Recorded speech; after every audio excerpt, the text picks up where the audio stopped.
This time, we will talk about the story of a heroine who sadly ended her first life before being reborn. The girl's name was Ariana Bronte, and being the daughter of a duke did nothing to ease her suffering. In her first life, this lady always tried to be strong, no matter how cruel her relatives were to her. She did not show hatred towards people in the hope that one day they would truly love her. But for some reason, her pleas for acceptance were never heard by any of the heavenly rulers. Even her own husband treated Irina cruelly, because in his eyes she was just an instrument. Gerald Ratan knew how to speak many beautiful words, but they were all far from the real truth. However, for the lost and lonely Bronte, this man became salvation from a terrible life with her family. She didn't hesitate for a moment as she surrendered herself into the arms of a strong and handsome man. With him, the heroine was ready to lose her mind, just to stay close, and that is exactly what happened. Only the first few weeks of marriage to Gerald were the best in the life of the Duke's young daughter. For the first time in a long time, Ariana was over the moon that someone was being kind to her. But the prince's plans for the girl were much more dangerous and larger scale than she could have imagined. Before Ariana knew it, her hands were stained with blood from her husband's cruel orders. So the betrayal hit the girl who carried out every order of her beloved husband many times harder. One day, he made it clear that their situation was once again like heaven and earth. No matter how much Ariana tried to reach for a warm embrace, she was rewarded only with cold blades. She couldn't even imagine that Ratan himself would end up choosing her younger sister, which he would like more. Their union brought devastating pain to the lady who had recently believed in love. But life was once again falling apart before the eyes of the girl, who could not protect herself from betrayal. The result of marriage for Ariana was a return to the cold dungeon where she had previously spent much time. Even the middle sister, Helena Bronte, did not feel sorry for her eldest, who was not accepted in this place.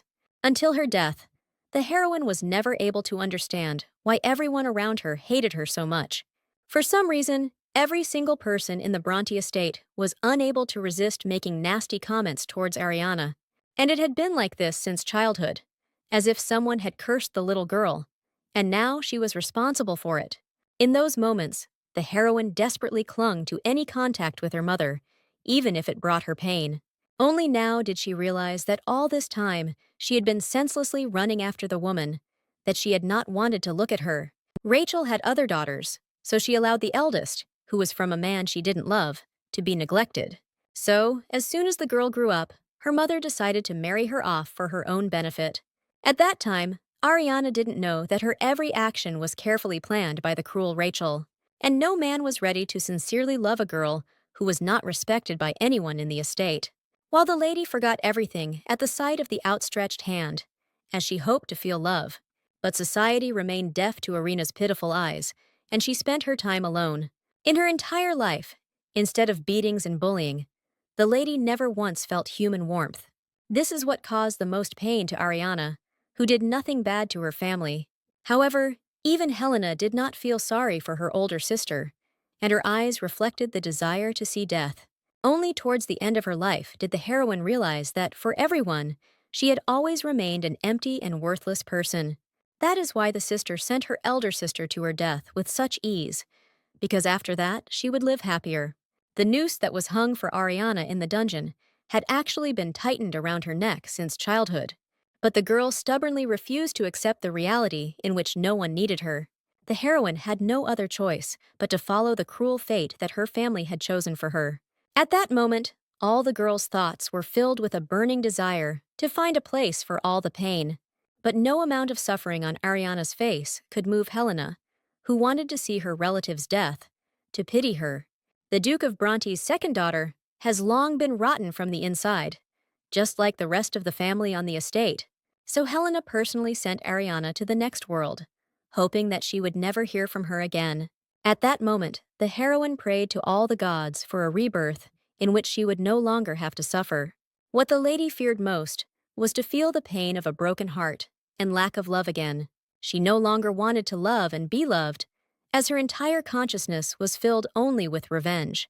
Although Helena couldn't read minds, she was terrified at that moment when she saw Ariana's face. The deceased was unfairly accused of something she did not do, but no one cared. This is how cruelly the life of the heroine ended, who all the time was just trying to find love for herself. Everyone then decided that the girl committed suicide out of shame, because she was considered guilty of the deaths. For the first time in a long time, peace reigned throughout the empire, without rebellions or betrayals within the country. The delicate balance between the four rulers was achieved with great difficulty, but it was maintained. The Duke of the East, named Russell White, was the most careful of all to ensure that the rules were followed. He was opposed by Rodion Oblin, who ruled the West and constantly stirred up quarrels between the allies. Only the Duke of the South kept aloof from all political problems and did not even disclose his name. But the Duke of the North, who became the young Cyrus Karha, was not afraid to openly express his discontent. His name quickly became known throughout the empire due to the fearlessness and cruelty of the young man. He quickly led the resistance against the secret guild of Paganus, which prevented the cardinal directions from uniting. The young duke kept quiet for a long time, although in reality he was gathering strength for an uprising against Rattan. He was the only one who did not believe that the previous ruler was killed by a young girl from the Bronte family. Therefore, after a few years, Cyrus declared war on Gerald, whom he suspected of all the crimes. This is how he unexpectedly took revenge for the death of Ariana, who was killed by her husband and younger sister. Karka personally cut off the heads of the traitors, who blamed another person for their actions. In the heroine's past life, she never met this person who could support her. Ariana died much earlier, and did not even know that she was posthumously acquitted, thanks to the Duke of the North. And so it happened that the girl was reborn into her youth, so she was destined to meet the Duke.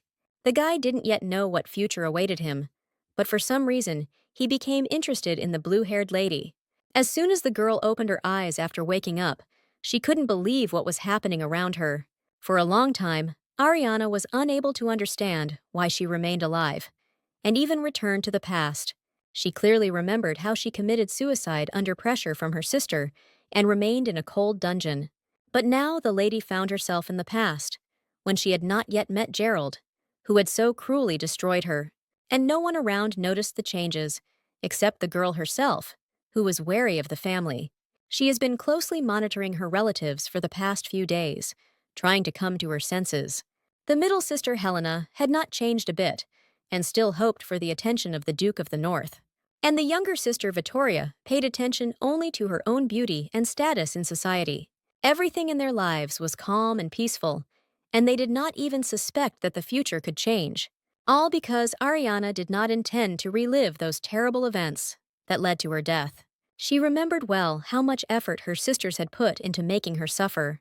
Therefore, this time, the heroine rejected only one thought about love for loved ones, which she no longer needed. The girl's heart was hardened by the events of the past, and she was no longer able to believe in miracles. As before, everyone in the estate treated Ariana badly, even though she was the daughter of the Duke of the East. Even the maids made the blue-haired lady's life worse, taking out their anger and weakness on her. The heroine managed to forget about the day when she was brought bad food because of a false accusation of theft. The smirk on Louise's assistant suggested that she was the one involved in this unpleasant affair. Ariana forever remembered the shame that this cunning maid of the estate made her experience. Of course, the lady had nothing to do with the missing necklace, but no one wanted to believe her. In the past, she refused to eat food that made her look so terrible that even animals wouldn't touch her. The lady's punishment was beatings, which attracted Bronte's grandmother, although she rarely appeared. But all of Ariana's words never reached the ears of the madam, since the evidence was against the miss. Louise had thought everything through in advance, so at the right moment she took out the hidden necklace from under the table. That's how terribly that day ended for the heroine, who in fact did nothing bad. But this time, the girl was ready for all the meanness from the maid who wanted to blame her. Louise was stubborn in her desire to force the young lady to eat this inedible food. The maid took advantage of the fact that all the aristocrats of the estate openly laughed at the daughter of another duke. That's why she tried so hard to please her owners, completely sharing their unpleasant mood. The servant's soul and heart had long been rotten, so she felt no pity for poor Ariana. The assistant was happy to see the efforts of the blue-haired girl who did not fight back.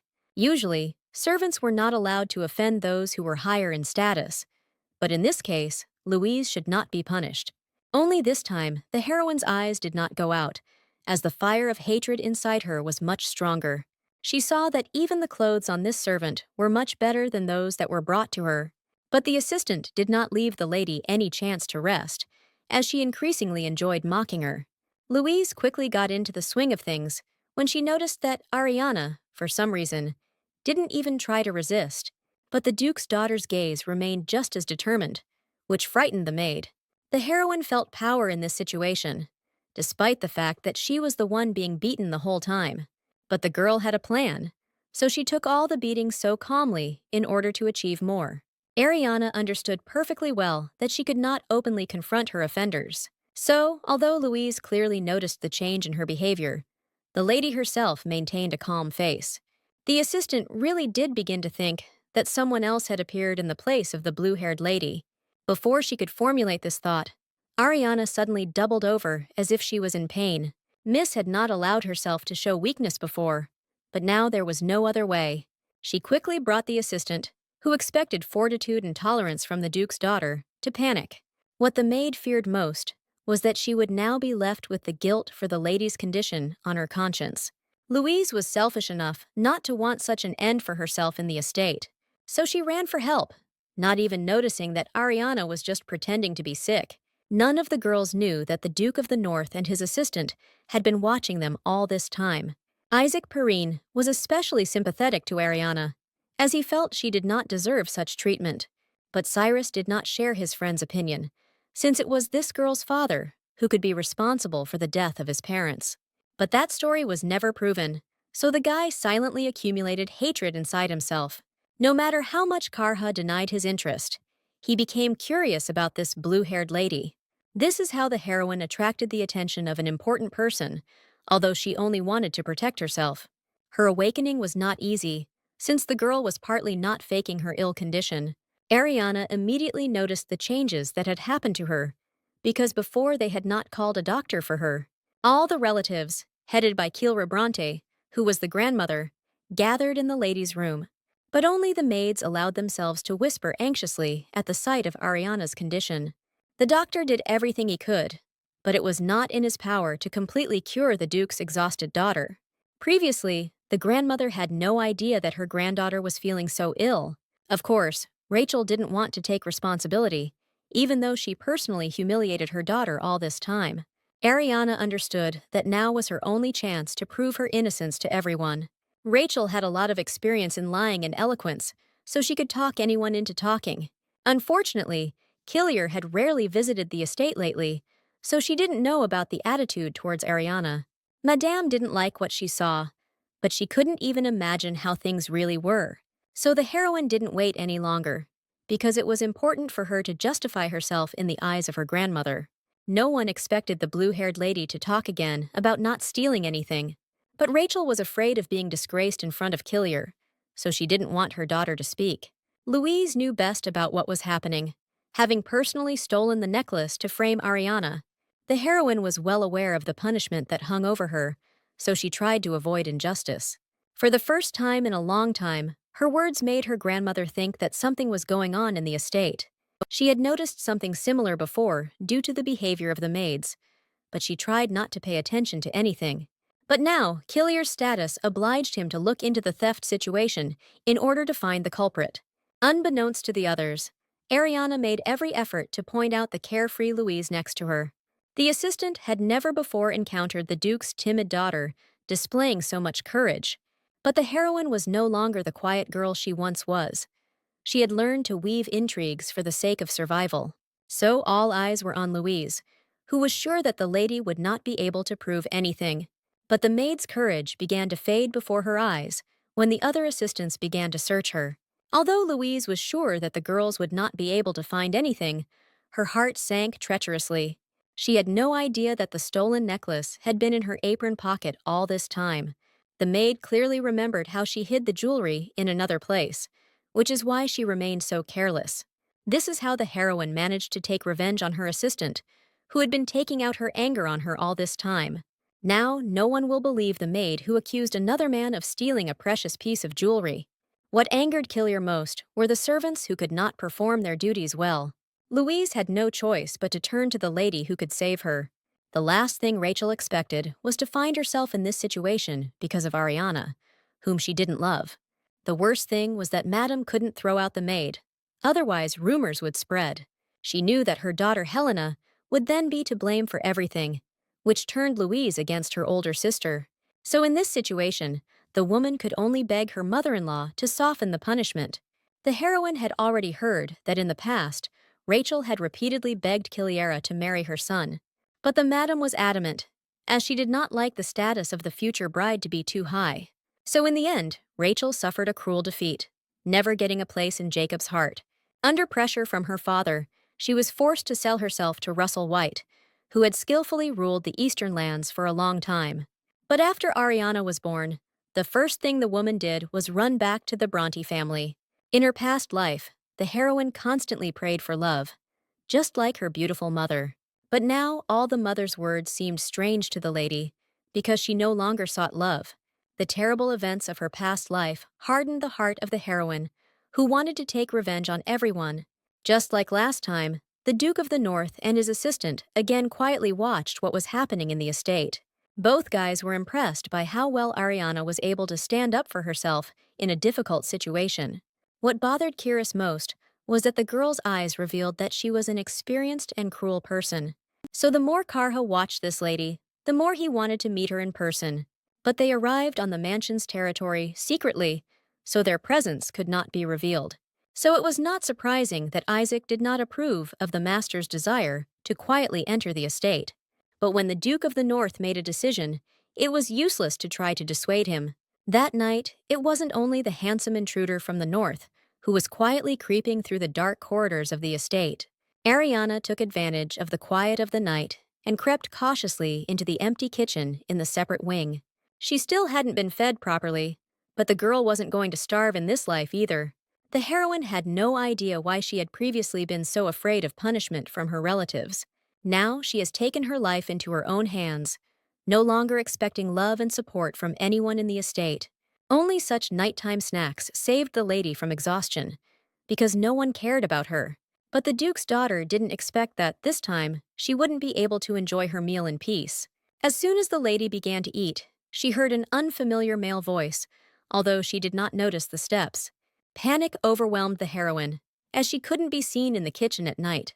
The guy who showed his face from the darkness seemed handsome and merciless to the lady at first glance. As soon as he snapped his fingers, frost magic illuminated everything for a short moment.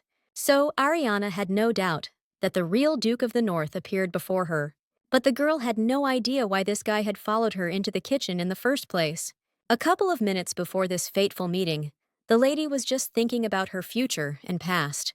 She had already gotten used to the fact that no one was paying attention to her, and even began to rejoice about it.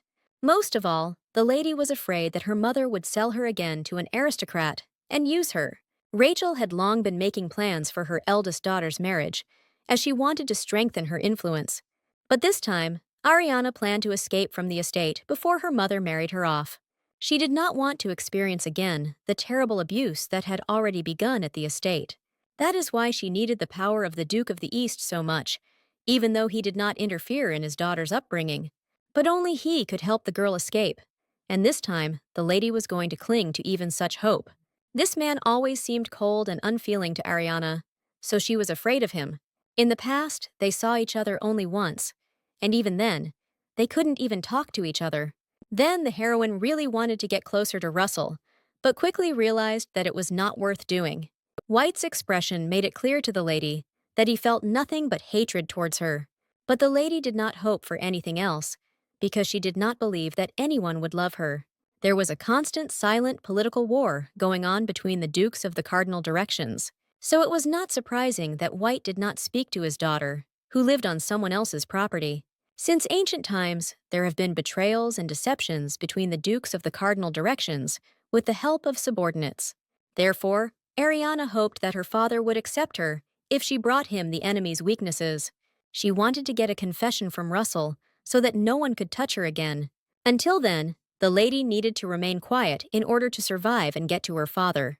But in one instant, the Duke of the North destroyed all the dreams of the lady who wanted to keep a low profile. The guy appeared so unexpectedly and at the wrong time, but he kept a sly smile on his face. But the heroine was in no mood for fun, since her life was suddenly under threat. She heard that Cyrus wanted to come, but she didn't think it would be so soon. Ariana hadn't met this guy in her past life, so she knew little about his character. But the appearance of the Northern Duke never ended up being a good sign for others. In the worst-case scenario, the girl could die again, but at his hands. Everything inside the heroine burned with indignation because she had only just begun to get back on her feet.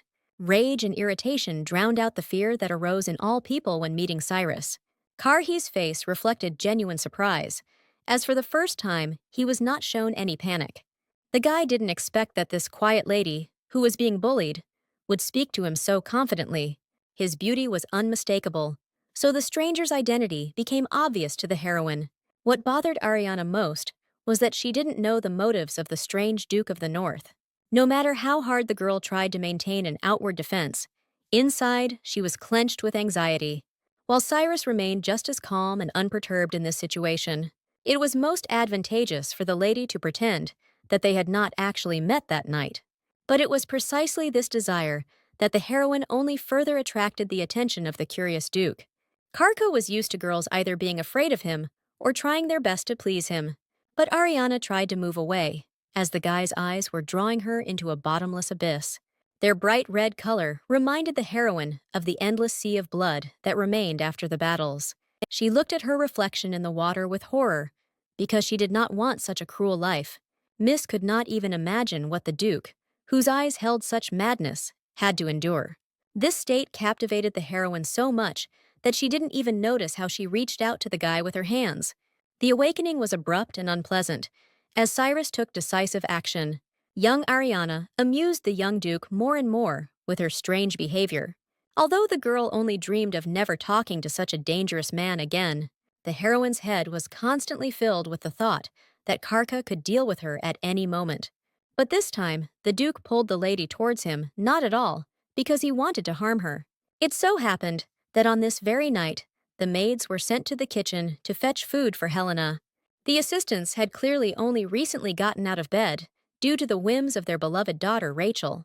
The girls were discussing the latest gossip in the estate, unaware that they were not alone. In this situation, the heroine was even grateful to the Duke for such a quick reaction. No matter how much she resisted being close to the guy, there was no other way out now. The maids were still desperately searching for chocolate in the kitchen, gradually approaching the shelter. More than anything in the world, Ariana was afraid that her assistants would find her in the closet with the Duke. But there was no rescue, since one of the maids still opened the doors to the utility room. Horror froze on the heroine's face. After this discovery, her whole life could have ended. But suddenly, the assistant simply walked past the guy and girl as if they didn't exist. Ariana couldn't have imagined such a development of events, even in her wildest dreams. The maid acted as if she really hadn't noticed, either the Duke's daughter or Kiris Karhu. This circumstance raised many questions in the lady, who had hardly encountered magic before. Cyrus didn't even think about hiding from the girl the fact that he had hidden it with the help of his magic. The guy himself would not want his secret presence in the estate to be revealed. Of course, the Duke could not help but be glad that the lady now had to help him. But Irina wasn't so easy to hook, because she was already living her second life. So the girl was in no hurry to thank the savior, because of whom she lingered in the kitchen for so long. From the outside, it might seem that Cyrus was flirting with the lady who interested him, but the heroine saw that the guy's eyes still remained just as cold and dangerous. She knew a lot about her family, as she was connected to Gerald in a past life. But the Duke named facts known to the girl. Although he had never been part of her family, the more the lady pushed Cyrus away from her, the more he pressed her to himself. The heroine's thoughts were completely confused, because she could not understand this man's motives.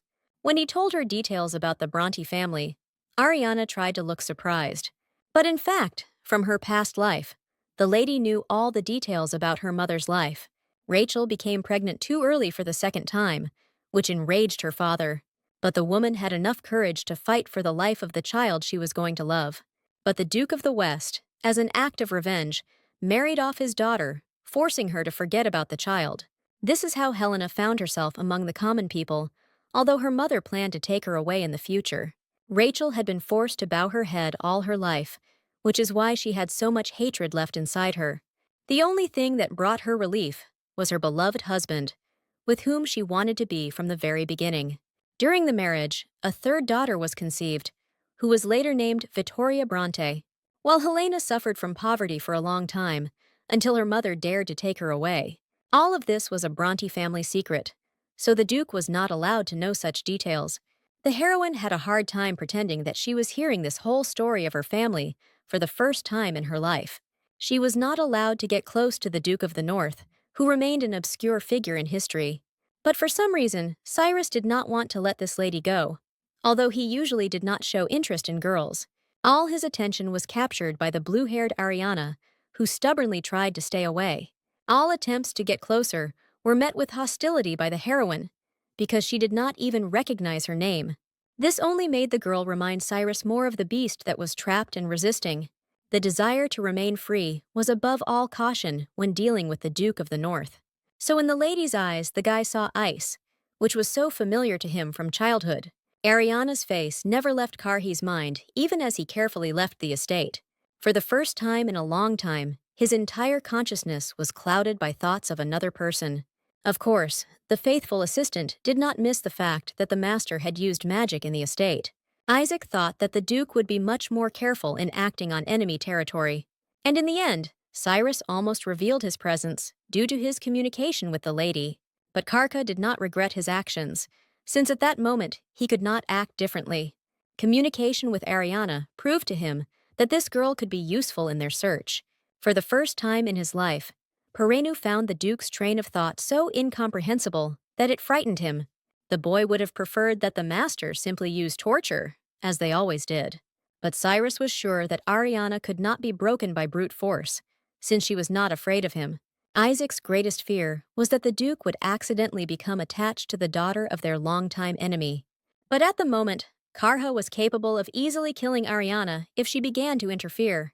The next morning, Helena moved around her home estate with extreme caution.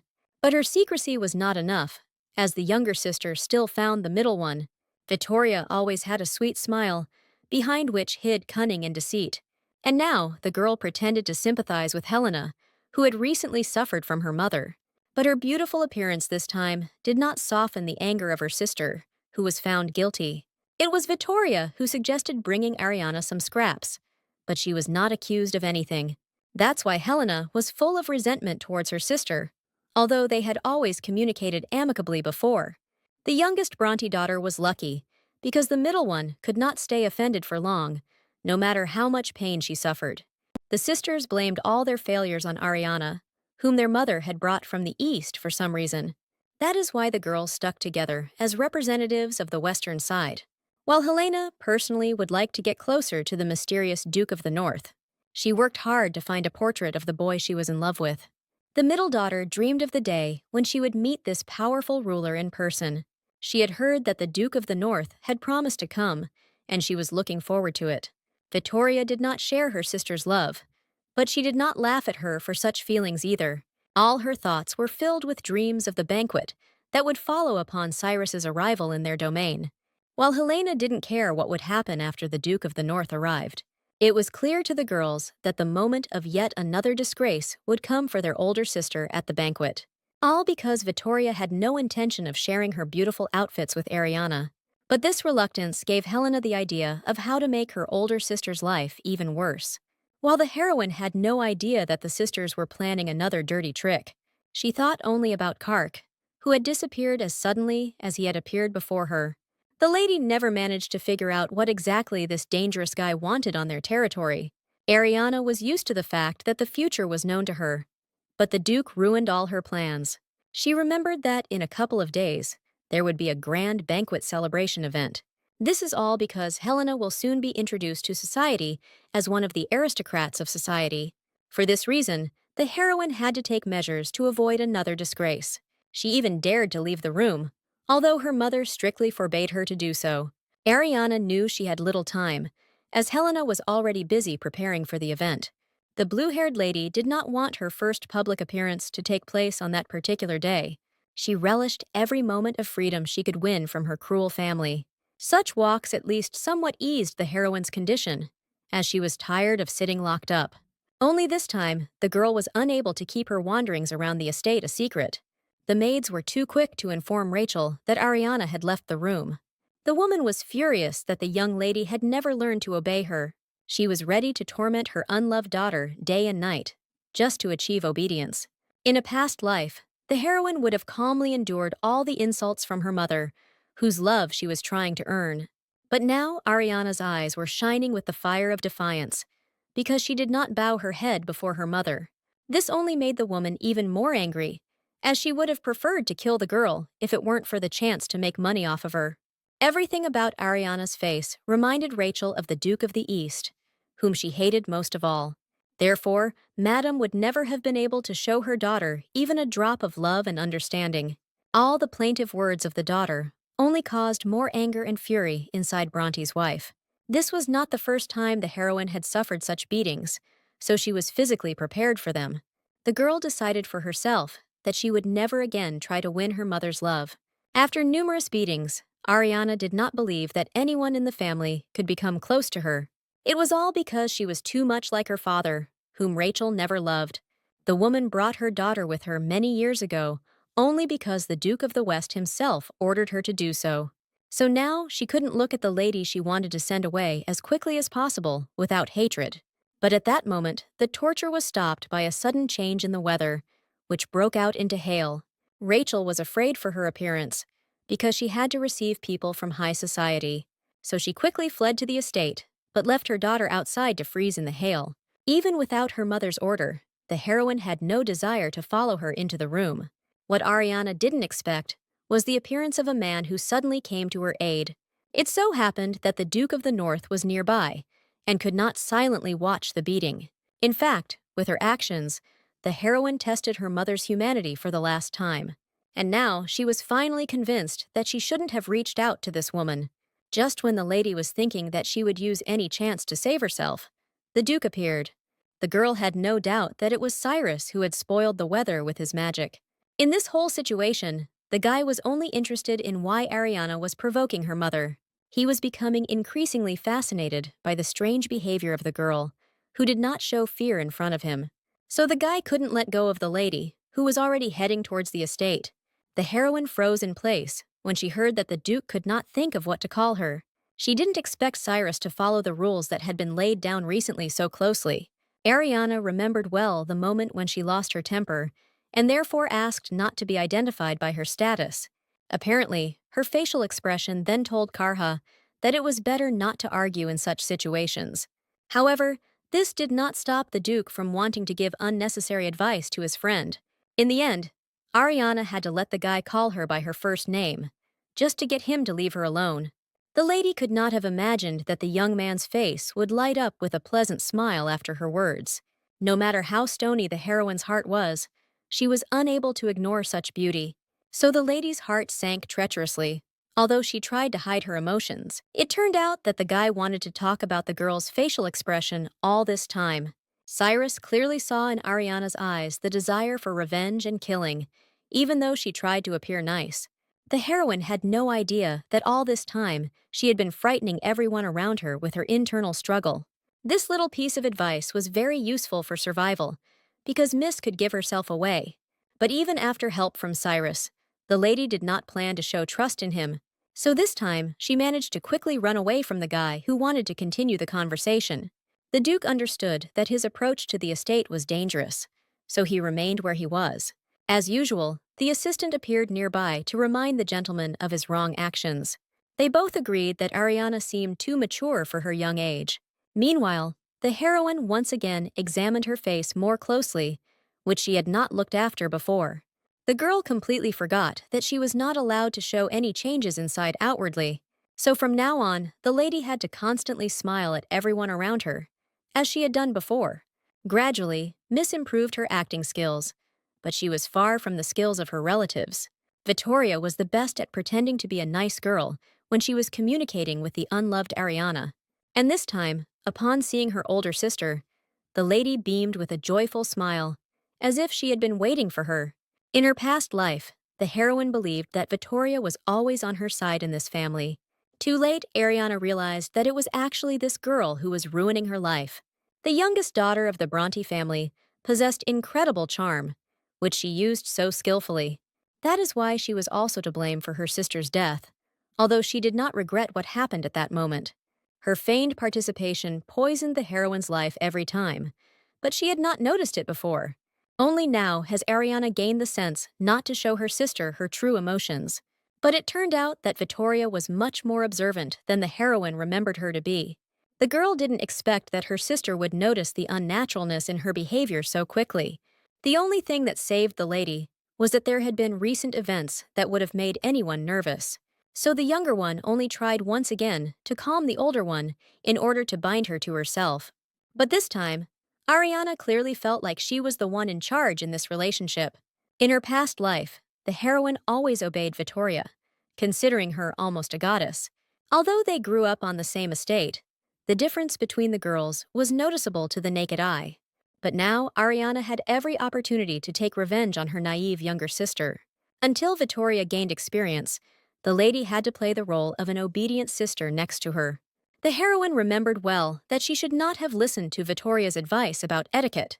The girl only pretended to be trying to tell her older sister about table manners. But in reality, she was cruelly lying to Ariana and telling her wrong actions while eating. All this was done to present Rachel's eldest daughter in an unflattering light in society. But the nuance was that the heroine no longer believed a single word from her younger sister. Now Vittoria was briefly preparing Ariana for the banquet, happy that she was repeating everything after her. However, a cunning plan had already matured in the heroine's head on how to turn everything to her advantage. Until now, because of her terrible past, the girl had nightmares about those events every night. Most of all, the lady was worried about the banquet, at which she was cruelly disgraced in front of everyone. At that time, all the aristocrats only discussed the strange actions of the daughter of the Duke of the East from the sidelines. But Ariana sincerely tried to achieve love and acceptance from her family and adults. But it all ended in shameful and public humiliation, because the lady did not know the rules of behavior in society. Although all this was in the past, the heroine could not get those events out of her head. All these dreams were a signal to the girl that she should remain just as careful. She didn't show her tears to anyone, but when she was alone, she allowed herself to indulge in emotions. At the banquet last year, Vittoria made a laughing stock of Ariana, and the lady remembered it forever. But now the heroine was going to do everything possible to win the event. She knew that if she caught the attention of Duchess Giuliana Rabenta, everything would change. So the lady's future directly depended on her actions, which could again turn out sad. But Ariana wasn't going to die because of her relatives who never gave her love. Meanwhile, carriages carrying aristocrats had already begun to arrive at the Bronte family estate for the banquet. Isaac watched this action from the sidelines, as his master had no intention of joining the festivities. The assistant himself would not be opposed to Cyrus impressing everyone with his appearance in front of the people. But Karha did not want to be a puppet at the behest of others, and therefore did not take part in the banquet. Perrin didn't expect any other answer from Cyrus, who always preferred to observe secretly from the sidelines. He had long since noticed that all the attention of the Duke of the North was now focused on young Ariana. Karka deliberately took a good observation position so that he could constantly see the girl's room. So he was able to notice that the lady stubbornly refused to wear a dress that looked extremely strange for a banquet. The Duke liked the fact that the lady carefully looked after her image, although no one respected her. A few hours later, all preparations for the opening of the banquet at the Bronte estate were completed. As soon as Juliana, who was one of the important guests of the event, arrived, people surrounded her.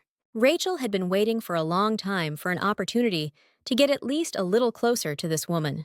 That's why she brought her daughters in advance, because they could be married to someone from Madame's family. Helena tried harder than anyone else to attract the attention of Duchess Rabenta, because she was soon to go out into society. The girl specifically invited Ariana so that she could look much better next to her. Only the daughter forgot to warn Rachel that the older lady would also come to the event. As soon as the heroine appeared, rumors from the aristocrats immediately began to spread throughout the ball.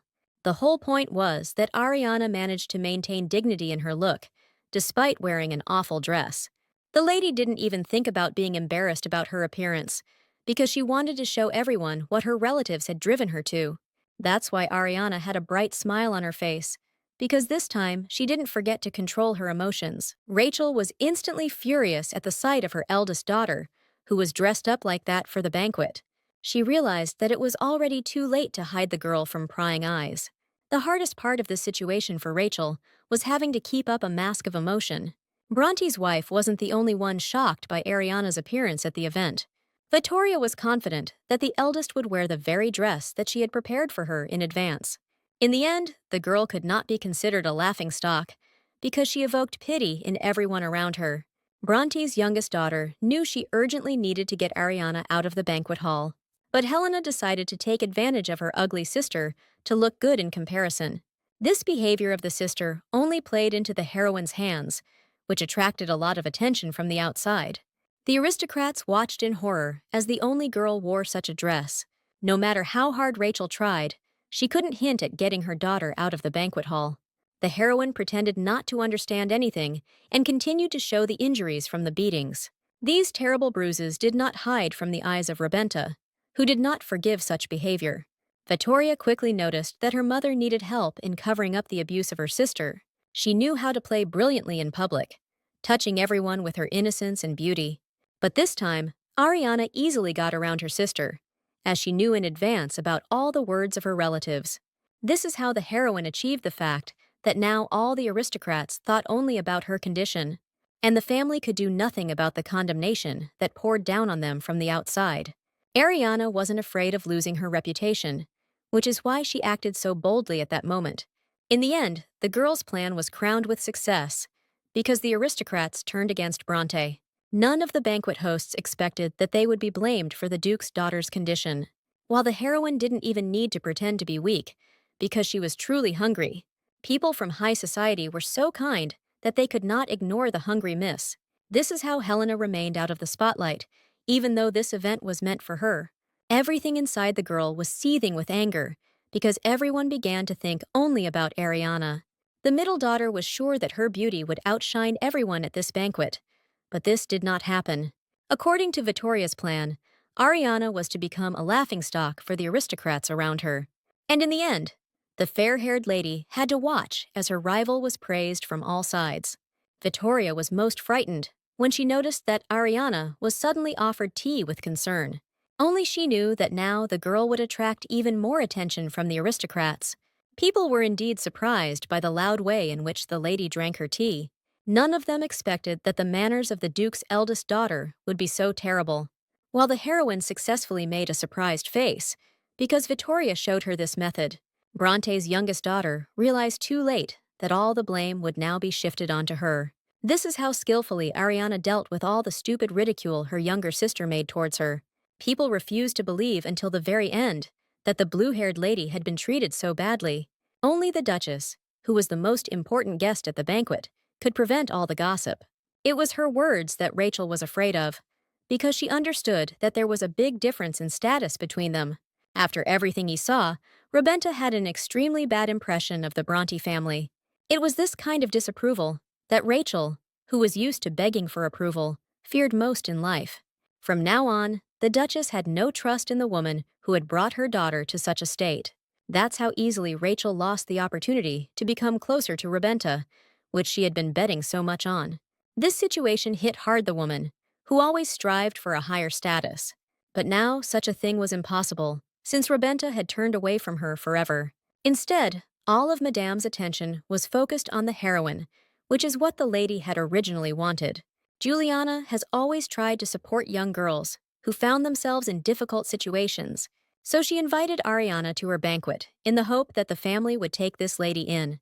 In the end, the whole event ended sadly, because the terrible truth about Bronte was revealed.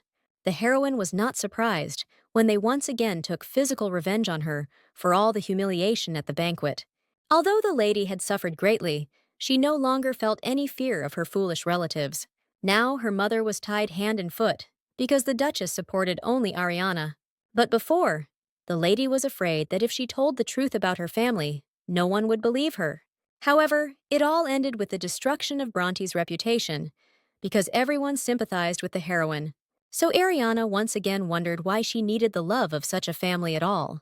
She was used to the darkness, so she didn't even think about shedding tears, because she was locked in a dungeon.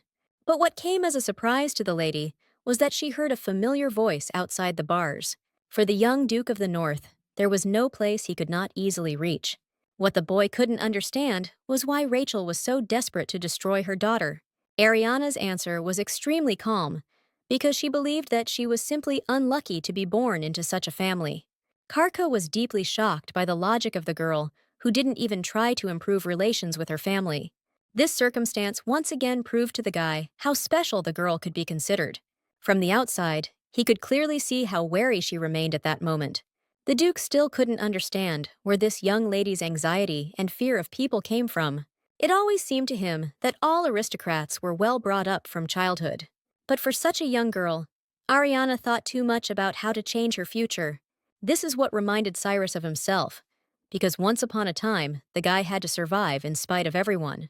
Suddenly, the girl was overcome with loud laughter, because the Duke's confused face seemed funny to her. The heroine herself did not notice how much she was transformed in those moments when she smiled at the people around her. Karka clearly didn't expect his interlocutor to be able to display such sincere emotions in a cold dungeon. The longer the gentleman communicated with the lady, the more he became drawn into the girl's personality. And now the guy wanted to see tears on her face to make sure that the miss remained alive.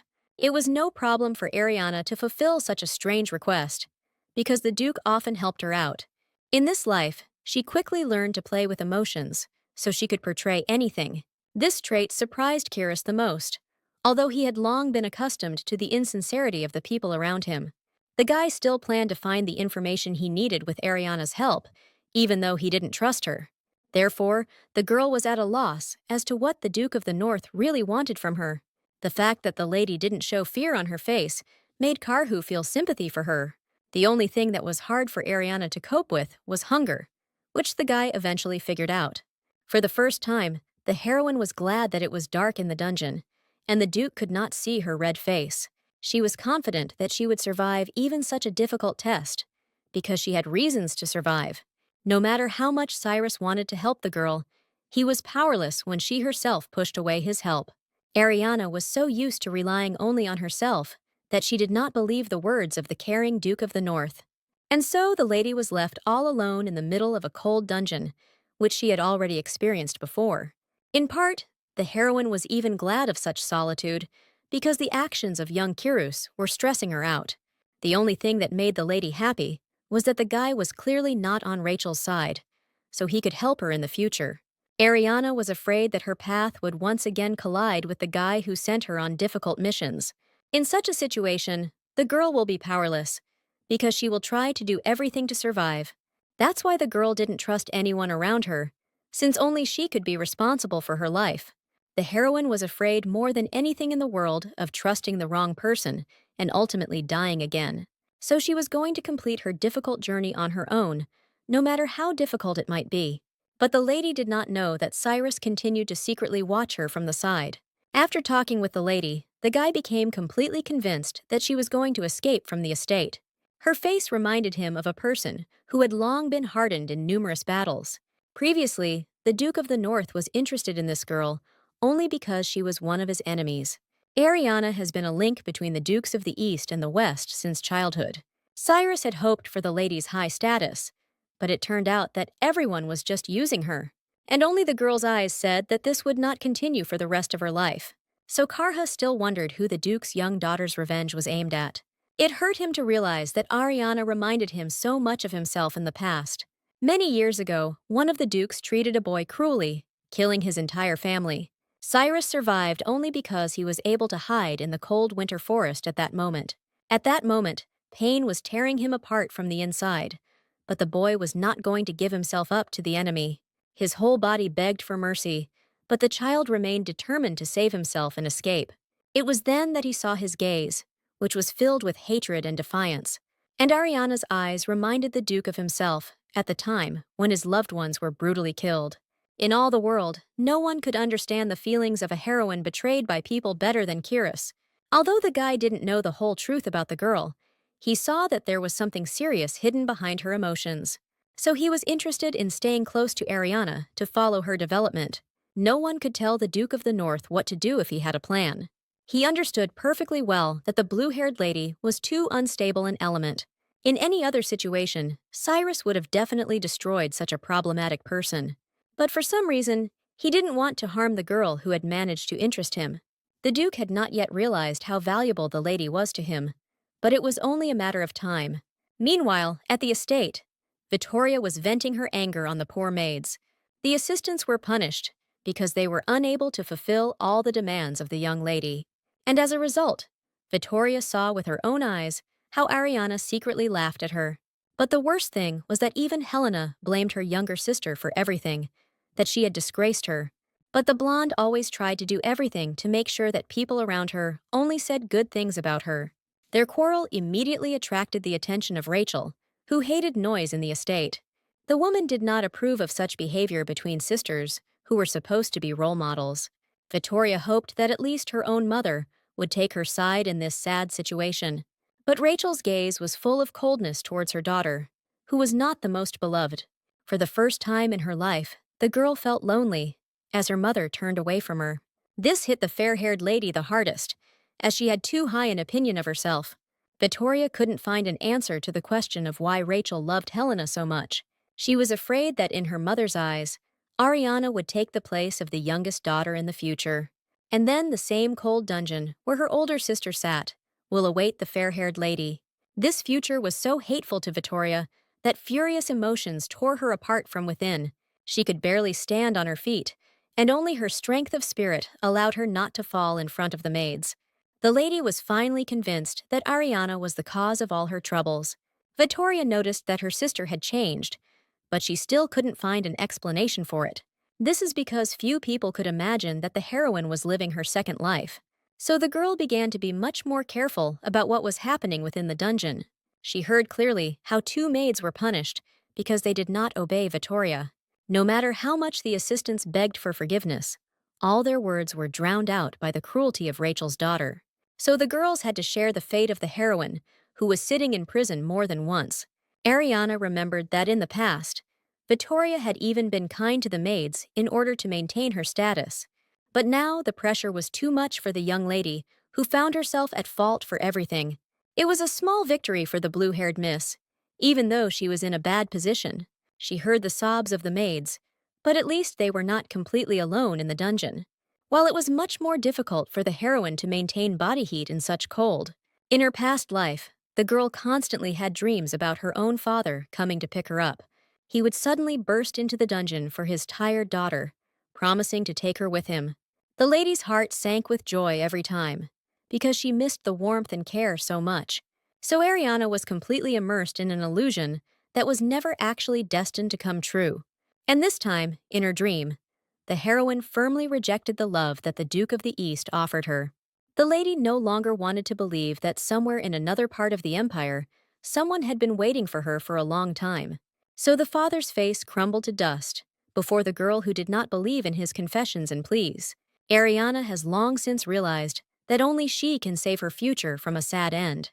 This time, waking up from sleep was a little more pleasant, due to the aroma of warm bread nearby. While the lady was sleeping, the Duke could not keep away, and so he brought her some food. Although the heroine did not ask for such a favor, her heart filled with gratitude to the guy. No matter how cold the Duke of the North seemed, for some reason he showed warmth towards the girl. The guy himself no longer considered his actions a favor, since the lady's survival was important to him. But Ariana didn't trust anyone, and Cyrus was no exception in her difficult life. The more the guy tried to get closer, the more the girl stubbornly pushed him away. And this time, bloody images instantly appeared before the face of the traumatized heroine. It seemed to her that behind every good deed of the Duke, there was always a cunning calculation. That's why Ariana closed her heart to the guy who sincerely cared about her at that moment. The lady thought it would be much more logical if the Duke helped someone who was truly in need. It didn't escape Kyrus's notice that Miss had carefully hinted to him about her sister in love. Karha had long known that Helena had hung a portrait with his face in her room, but the heroine didn't know that this circumstance infuriated the cold-blooded Duke of the North to the point of madness. It was Ariana who once helped her sister with the search for the portrait, so she was partly to blame. But for some reason, the girl wasn't afraid that she might be punished by the guy. His smile was quite capable of comforting any girl who had succumbed to anxiety and sadness. That is why the Duke was so surprised at the sight of Ariana that she remained calm and unsociable. Cyrus was accustomed to the attention of girls who quickly gave him their hearts, and the heroine did not deny the fact that the Duke of the North had an incredibly handsome appearance. All Karha wanted to know at that moment was whether the heart of the lady next to him was beating faster. His seduction reached its maximum level, and all for the sake of this cold and determined girl. Only one heroine was unable to reciprocate the Duke's feelings, and he liked her. Meanwhile, at the estate, Rachel's husband was furious at everything his wife had done. The man would never have thought that Madame would let Ariana into an important banquet with aristocrats. This idea was not the woman's, but she took upon herself all the blame for her youngest daughter. Jacob was clearly incapable of thinking logically after his family's disgrace, and Rachel watched with pain as her husband, whom she had loved dearly all her life, suffered. Madame urgently needed a plan that would restore their family's good reputation. She was ready to make any sacrifice, if only Jacob would smile happily at her again. This is how the desire to kill her own daughter, who became a hindrance, was born in Rachel's head. The heroine had no idea that her actions only hastened the approach of death. She continued to talk to the Duke, not understanding why he did not leave. It was already beginning to seem to Cyrus that only with this lady could he freely talk about anything. In the end, the guy got the long-awaited smile from Ariana, who accidentally relaxed. This emotion impressed the Duke so much that he even forgot about his jokes about the young lady. Karka honestly admitted to the heroine that her smile could very well become a real weapon. Cyrus believed that Ariana's beauty was not inferior to his own, but she did not take advantage of this. The guy's compliments did not reach the girl's heart, but she was still happy with them. At that moment, by chance, peace was finally restored between the two friends. As much as the Duke was sorry to leave the lady alone, it was time for him to leave the dungeon. So Miss didn't even notice how Cyrus, with the help of magic, disappeared into thin air. The heroine still couldn't get used to how unexpectedly the guy appeared and disappeared. She remembered that he could easily just become invisible and still watch her. Kyrus's motives still bothered Ariana, who was not used to kindness from others. Even warm bread and water from Karhi did not please the girl, who was afraid of becoming indebted to him. So Miss did not accept any gifts from her friend, even though she felt bad. The lady turned out to be right, since the Duke only hid his presence in the dungeon from her eyes. He sincerely did not understand why the lady was so stubborn when she could have eased her condition. As the ruler of the North, Cyrus had many matters that required immediate resolution. His assistants always waited patiently for the master, who had not given any orders recently. Captain Lewis and her second-in-command Noah have always been the best at carrying out the Duke of the North's orders, so Karha never doubted that he could entrust them with the most difficult tasks. This was because even the faithful Isaac would periodically fall into a state of rest, something everyone else knew about. That's why Cyrus most often resorted to the help of reliable knights in the form of Lewis and Noah. True, this time the Duke was in no hurry to return to the north, as his assistants expected of him. Unlike Isaac, these two always silently accepted all decisions from the young master. So Cyrus didn't expect that the knights would dare to blame Bronte's eldest daughter for everything. It turned out that such rumors had spread among them because of the talkative Isaac. At first, Noah didn't even realize that with such words, he had brought down upon himself the full wrath of the Duke of the North. What Karka disliked most was when his assistants discussed his actions behind his back. Luckily for her friend, Lewis knew exactly how to avoid all the wrath of the emotional Duke of the North. So soon, Cyrus himself turned his attention to the Bronte estate, which was nearby. A few days later, the heroine was finally released from her starving confinement in the dungeon. At that time, the girl did not yet know that the Duke had decided to stay nearby for about a week. But instead, Ariana was greeted by her beautiful younger sister with a sweet smile on her face. Vittoria didn't miss a single opportunity to throw dust in the eyes of her unloved elder. So the heroine had to endure her sister's company, although she would have preferred solitude again. During the time the lady spent in the dungeon, she forgot how attentive Vittoria could be. The blonde kept a smile on her face, but all her actions were full of feigned concern. So Ariana had to pretend to be grateful to the younger one for trying to help. Although in reality, the girl could barely restrain herself from pushing away the unpleasant relative. In this life, the blue-haired lady was better at hiding her true emotions from everyone. So young Vittoria thought that she was able to deceive her stupid older sister. But in reality, this was not so. But the heroine could not reveal all her knowledge. As soon as the girl entered the room, she heard one of the maids approaching. However, Ariana had never seen this assistant before in the estate, which noticeably surprised her. Only a few people knew that it was Louis, who introduced herself as Rosalind. The incredible obedience of the new maid immediately caught the eye of the attentive heroine. The lady couldn't help but take advantage of this, as she was still planning to escape. She did not feel sorry for any of the decorations that were brought purely for the sake of decency. Rosaline listened surprisingly attentively to Mrs. request that she find the merchant. As soon as her assistant left to carry out the task, Ariana turned her attention to the food. This time, they brought her not rotten scraps, but delicious and filling dishes from the best chef in the estate. But before, she had been told that even the most terrible food would be too good for her. But the heroine's other actions led to her future changing for the better. However, this did not mean that Ariana would abandon all thoughts of escaping from her native estate. Instead, the lady planned to sell all the expensive jewelry that her sisters had brought her. Only with this would Ariana have the money to go to her biological father. The heroine had time to make sure that only she was able to take care of her well-being. Of course, the time before the escape could not pass without incident, because the lady did not live alone. So once again, she had to communicate with relatives whom she met in the corridor. Each time, Ariana had no idea what to expect from her obsessive and cunning mother. The woman did not hesitate to use everyone around her to achieve her goals. The heroine was smart enough to silently accept Rachel's false care, which she did not need at all. Although the woman's face was filled with kindness for the first time in a long time, Ariana didn't believe her.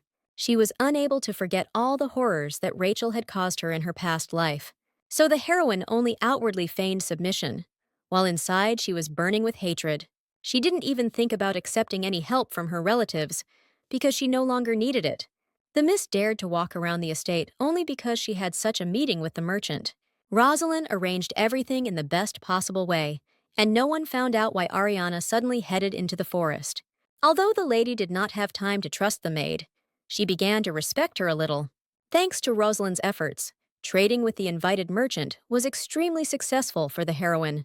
What pleased Ariana most was the small dagger, which could be a good means of self-defense. In addition, she negotiated a good supply of money from the merchant, so she could soon escape. The only question that remained was what the lady should do with the maid who had helped her so much. In fact, Louis's job was to undercover keep an eye on the daughter of the Duke of the East. That is why she overcame all of Ariana's mistrust, of which there was a lot in the lady. The knight commander had a good mind, so she easily found arguments for the girl.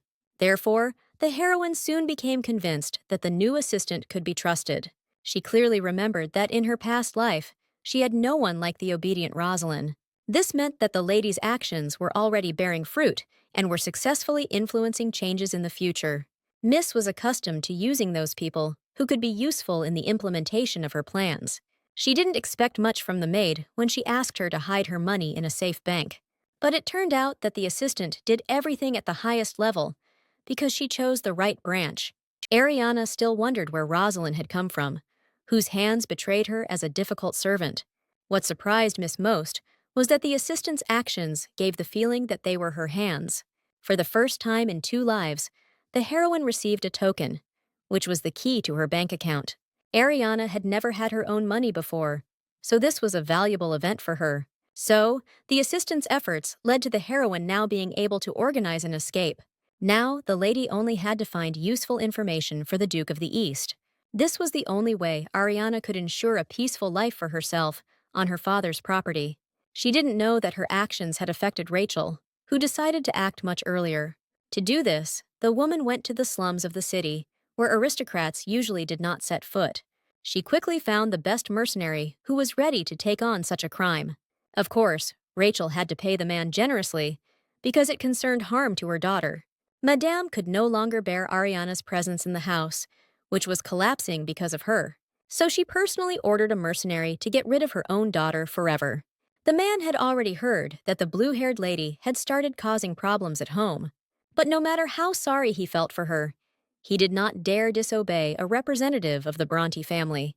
The heroine immediately noticed how her life had changed over the past few days. Apart from the help from the beautiful maid, she also began to eat properly. The lady increasingly wondered how long this strange lull would last.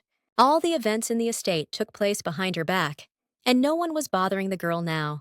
For now, Ariana took all the care of her assistant for granted, although she did not trust her completely. But Rosaline behaved so well that she did not arouse any suspicion during the day. The girl was determined to help the young lady in any matter, which was evident in her entire posture. So it was easy for the lady to bribe the maid, who always remained on her side.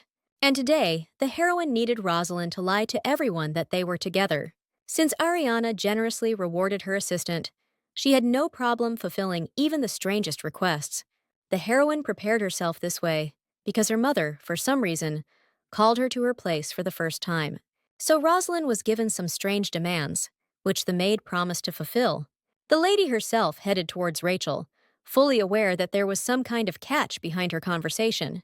The mother never invited her daughter to her place just like that, because she sincerely hated her.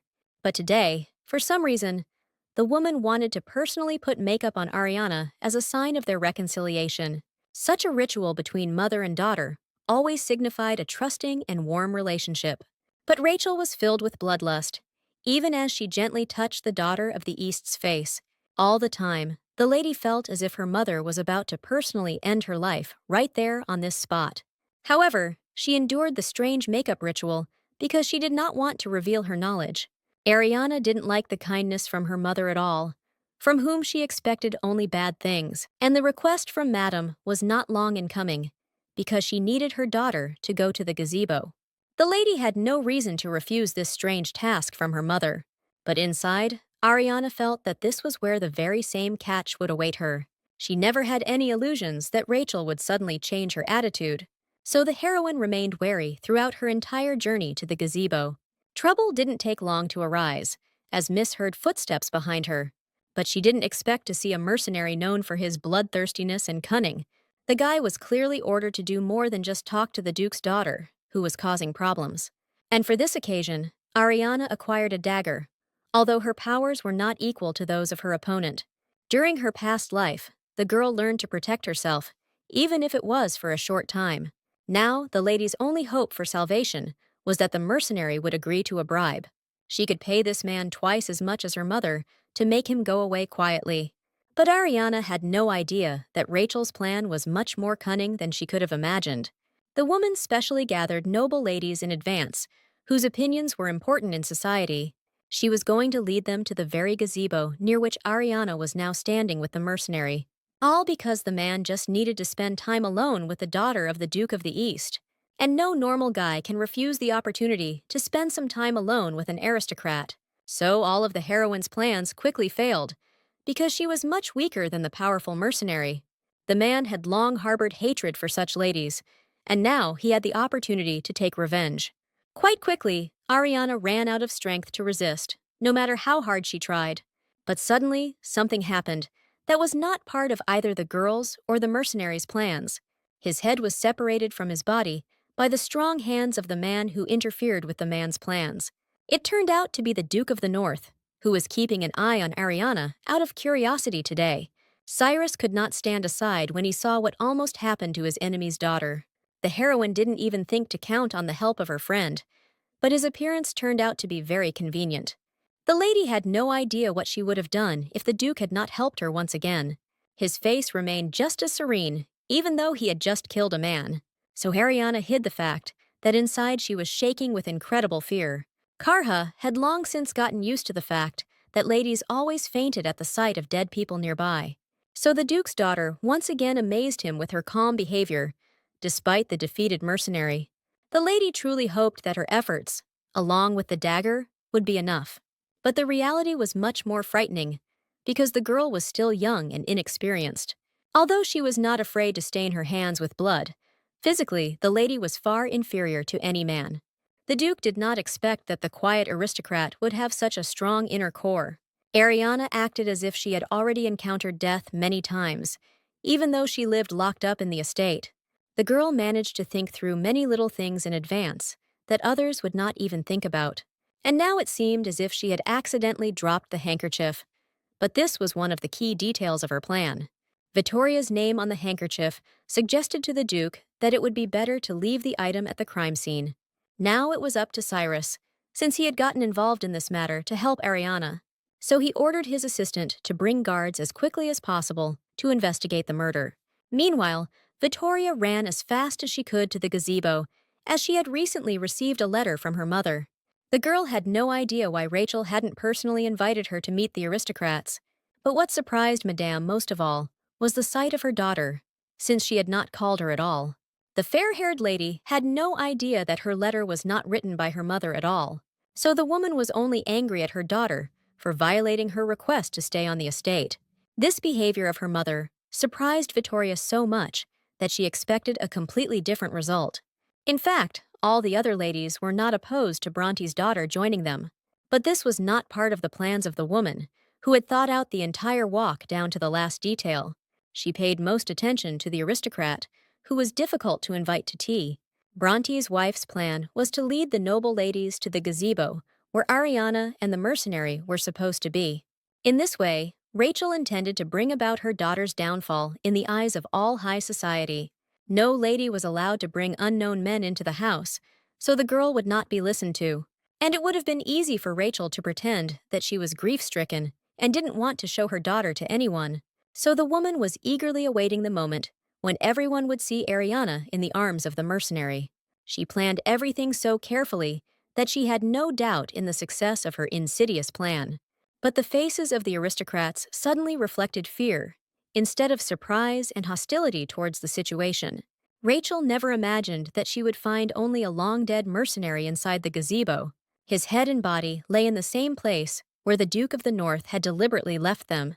At exactly that moment, the investigator appeared near the gazebo, having arrived in response to a report. His appearance left the woman with no doubt that a real murder had taken place. What bothered Rachel most was that the guards appeared at a time when Ariana was not visible.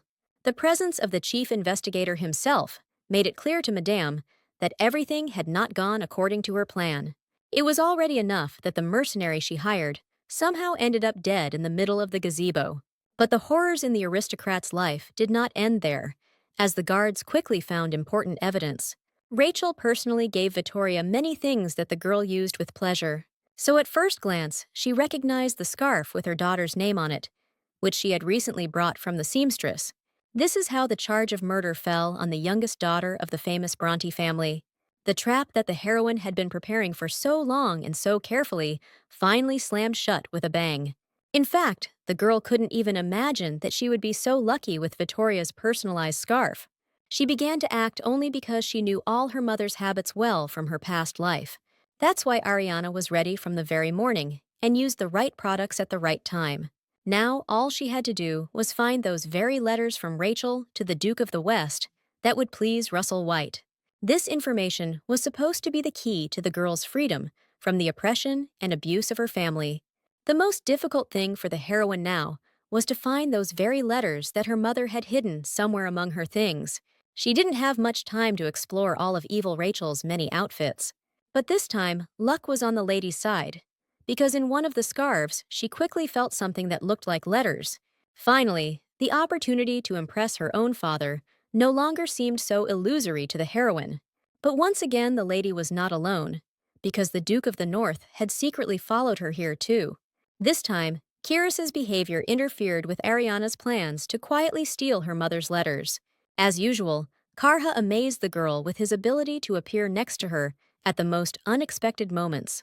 And the lady could no longer be rude to the man who had recently saved her life in the gazebo. To the heroine's surprise, the Duke quickly realized that she was planning to escape from the estate. Although Cyrus gave the impression of being an indifferent person, he always remained attentive. So Miss couldn't turn this guy from a friend into an enemy, because she would definitely lose to him.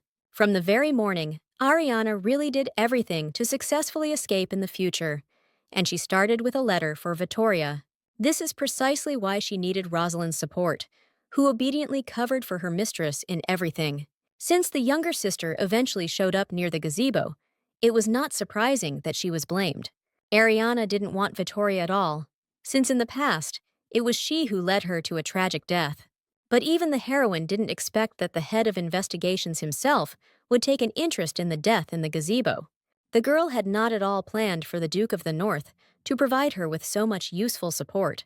Cyrus did this only to see the reaction of the young daughter of his enemy from the east, and Ariana's emotions were worth it, so the guy didn't regret at all that he came out of the shadows a little. For the first time in all the time of their communication, the lady finally looked her young age due to surprise. Even in such a situation, the heroine did not forget that the Duke could expect something from her in return. And in the future, Ariana was going to properly thank the guy for everything he did for her. She never forgot for a moment that behind Cyrus's smile lurked coldness and lies. Even in her past life, the heroine had heard a lot of terrible stories about the actions of young Karhi, so the lady did not let down her guard, constantly feeling herself in danger around the Duke. The guy clearly expected that the lady might be of some use to him after all her help. But Ariana didn't seem like the kind of girl who could be easily manipulated. This is what attracted Kyrus so strongly, because all the other aristocrats were afraid of him. As much as the guy didn't want it, he had already become attached to the lady, who managed to surprise him at every meeting. He understood perfectly well that it was high time to return to the northern lands, where business awaited him. But the Duke wanted to see with his own eyes how far Ariana would go with her plans. He shuddered at the thought that something could have happened to the girl in the gazebo. If Cyrus hadn't made it in time, the lady wouldn't have been able to communicate calmly with him now. The fact that Ariana's own family did not give her peace did not leave the thoughts of the Duke of the North. While the heroine was tense because the guy for some reason was constantly around her, she would have preferred to leave her mother's room as soon as possible, along with the scarf containing the letters. Only Cyrus found it suspicious that Miss was trying to take the thing with her. That's how Ariana lost the letters as soon as she found them, because she didn't want to arouse suspicion. Because of Karhi's behavior, the lady was unable to take with her what could have ensured her freedom. So the girl's whole body burned with rage and powerlessness because the guy had ruined her plans. This circumstance once again reminded Ariana that she should rely only on herself. She could not have imagined that her interest in the scarf would not go unnoticed by the Duke. The guy noticed this thing by chance, but ended up finding something much more interesting. He needed these letters no less than Ariana, because they talked about the death of his parents. Meanwhile, Vittoria was doing everything she could to justify her honor. Strange things had been happening to her since the morning, and it all started with that strange letter. The lady sincerely did not understand why everyone around her accused her of killing a stranger. She could only think of Ariana, who had been causing her a lot of trouble lately. The investigator was a wise man, so he did not refuse to interrogate the eldest daughter as well. While the youngest daughter spoke with the investigator, Rachel stood nearby. So it was she who first reported that Ariana was nowhere to be seen for some reason. The maids searched the blue-haired lady's entire room, but found no trace of her. Rachel specifically blamed herself for her eldest daughter's behavior, putting on a show in front of the investigator. Vittoria repeated everything her mother did, but in reality, they were both just waiting for the opportunity to blame Ariana. But none of them suspected that the heroine had thought this moment through in advance. For some reason, everyone around decided that the eldest daughter of the Bronte family had simply run away from the estate. Rachel immediately believed this news, since it was easier for her to blame Ariana for everything. She was going to do everything possible to stop Vittoria from being accused of murder. But once again, everything didn't go according to Madame's plan, because the eldest daughter had already been found. The maids themselves did not expect that the girl would be in an unexpected place all this time. While the estate was in turmoil, the heroine came to help Rosalind with her heavy laundry. None of the investigators believed that the young lady was actually involved in servants' affairs. But the investigator saw that there could be no mistake, since only Ariana had hair that color. The joy on the girl's face confused many, as it seemed sincere and genuine. Seeing this picture, gossip began to spread among the aristocrats that Ariana was indeed being mistreated. The heroine brilliantly prepared for the meeting with relatives who would try to accuse her. She learned to play the role of a poor lady so well that no one had any suspicions. And only Rachel felt that with each passing second, she was becoming more and more drawn into her daughter's plan. The investigator had only one question about where Ariana had been all day. And it was not difficult for the girl to prove that she spent all her time with Rosalind. The huge number of washed items served as undeniable confirmation of this. So the investigator had no doubt that Vittoria was guilty of the murder. This accusation was a real blow for the girl who had hoped to be acquitted. She had never been in a situation before that could tarnish her reputation to such an extent. Only Rachel rushed to the defense of her daughter, whom she sincerely believed to be innocent. But none of the aristocrats dared to help Madame, even though they respected her. The investigator's decision was not subject to discussion, since all the evidence was against Vittoria. Only the sharp male voice that sounded so suddenly made the man slow down a little. It turned out that the head of the Bronte family himself had finally arrived in response to the noise outside the estate. All this time, he was so busy with business that he knew nothing about his daughter's accusations. Jacob had no idea that everything had happened so quickly while he was away. Vittoria's face lit up at the sight of her father, as she hoped for his support in this situation. But the head of the family could not act recklessly in front of so many witnesses. So this time, he did not take his daughter's side, which is what she so strongly expected from her father. The girl's heart was pierced by the pain of betrayal. As her own father sent her to prison, the lady refused to believe in the reality of what was happening until the very end. But it was not a dream at all. But Jacob remained merciless to the pleas of his daughter, whom he did not care about.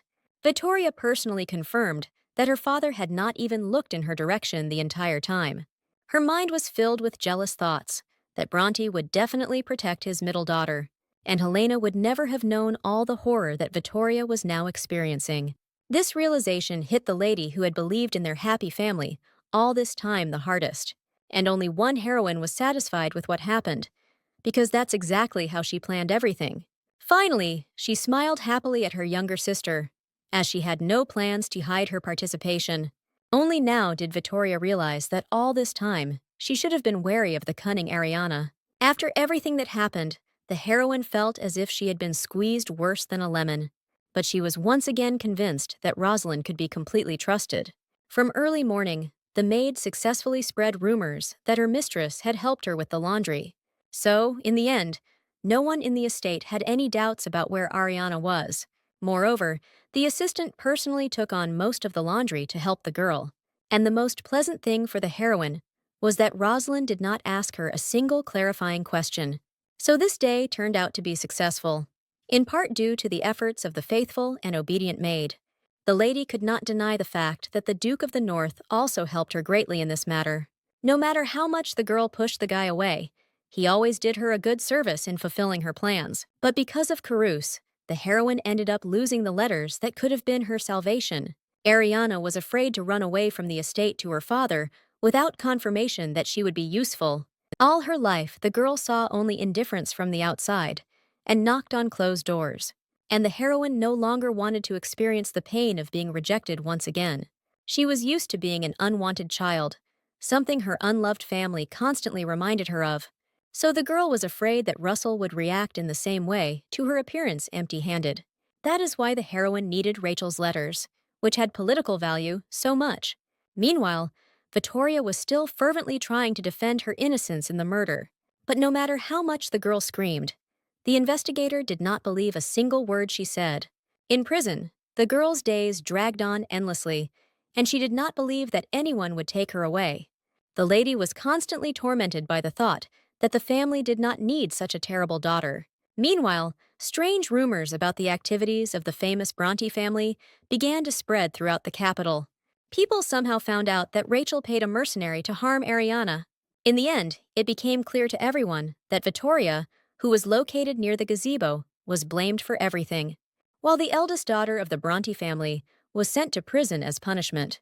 In this difficult situation, Rachel could only rely on her father, who was the Duke of the West. It just turned out that the man had no intention of helping his own daughter.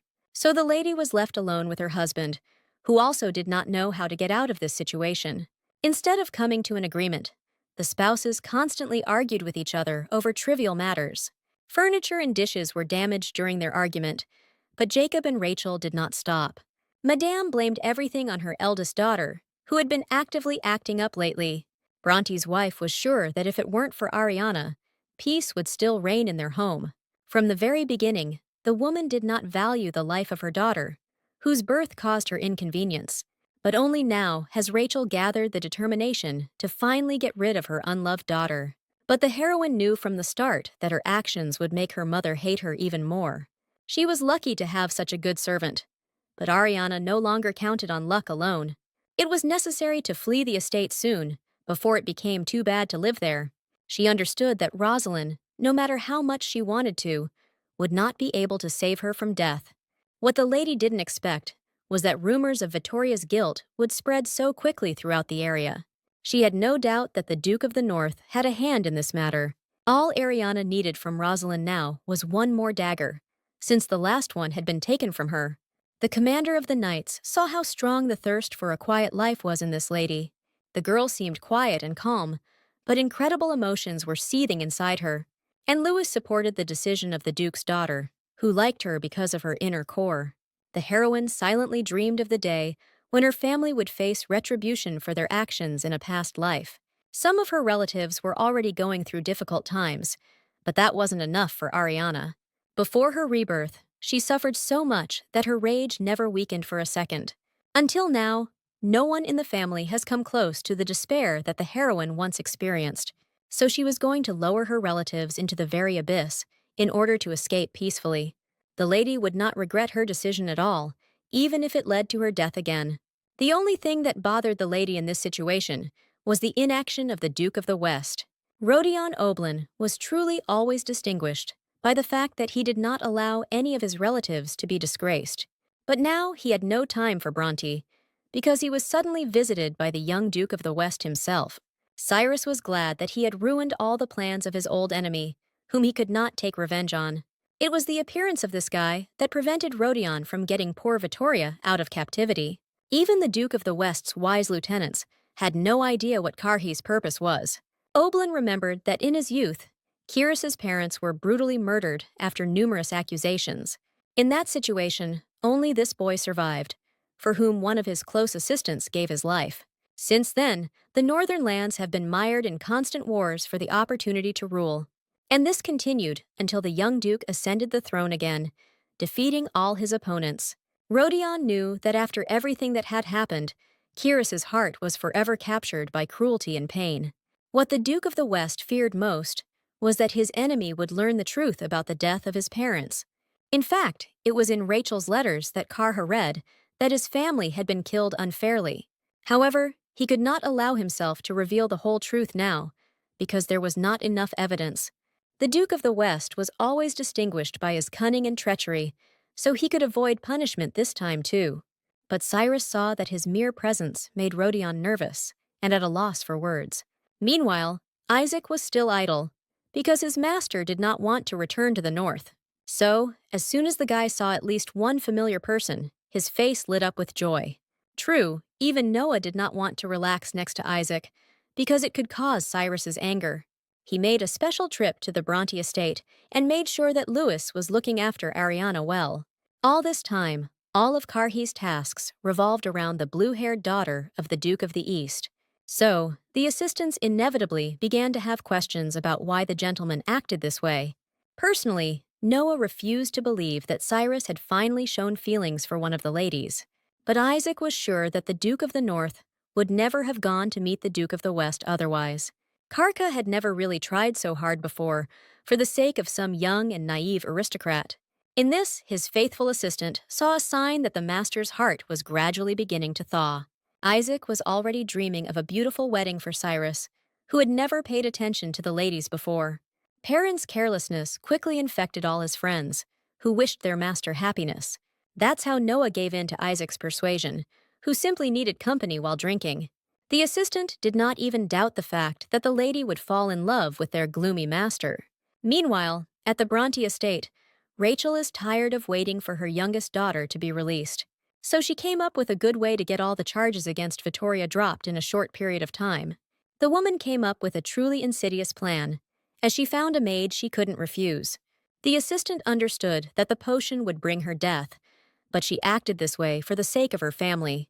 This is how the investigator came across the dead body of this girl, who confessed to killing the mercenary.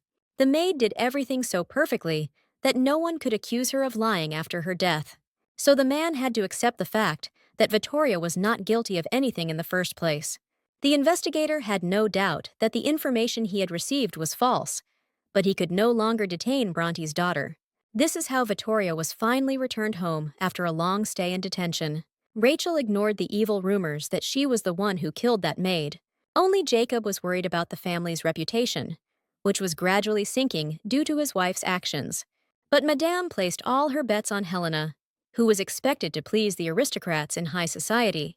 She had no doubt that the girl would quickly attract the attention of the right people.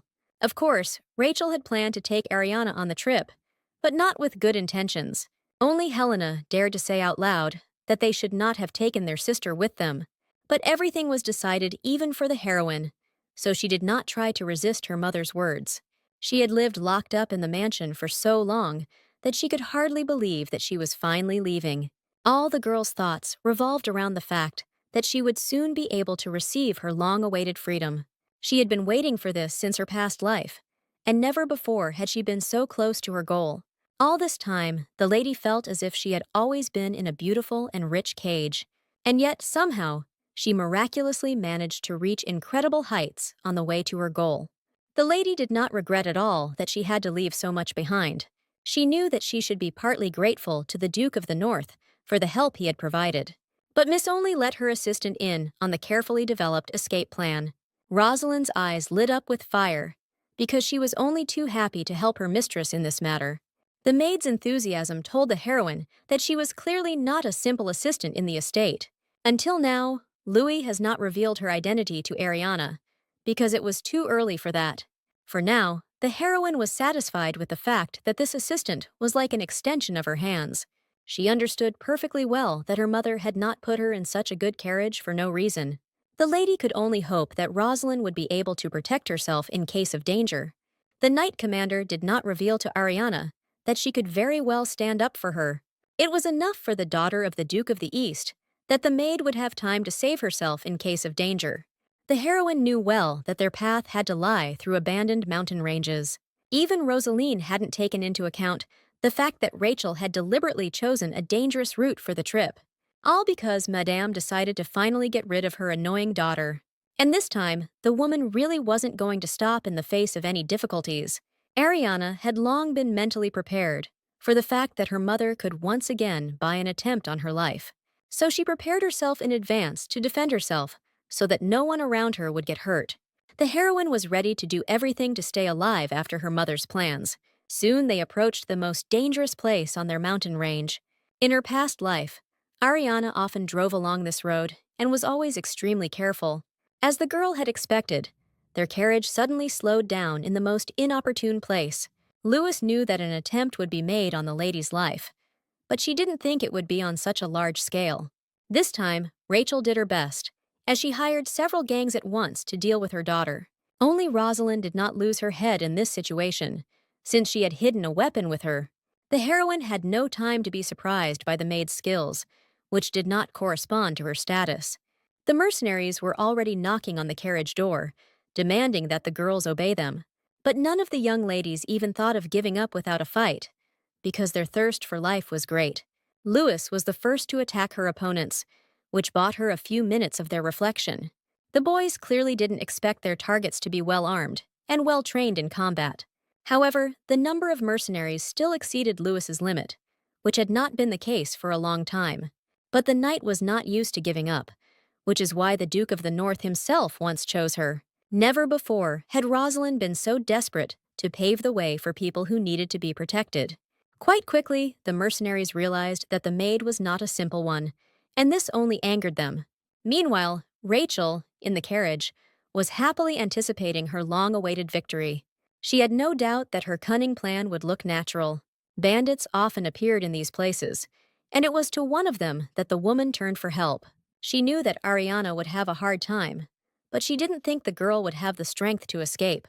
True, the heroine's physical fitness still failed her, as she hadn't trained enough at the estate. The mercenaries were only glad that one of the girls finally showed weakness, But this time, Lewis's skills were enough to save the lady from the hands of enemies. The knight commander selflessly threw herself into the thick of things just to protect Ariana. If the lady heard that her maid was fighting like that, she would never believe it. But now she saw with her own eyes how amazing Rosalind was in battle. So far, the assistant had managed to repel all attacks, and everything was fine with Ariana. But this luck could not last forever, because Lewis had no protection from arrows. That's how she ended up getting shot, because she sacrificed herself for the young lady. Even in such a difficult situation, Rosalind retained her sanity and ability to think clearly.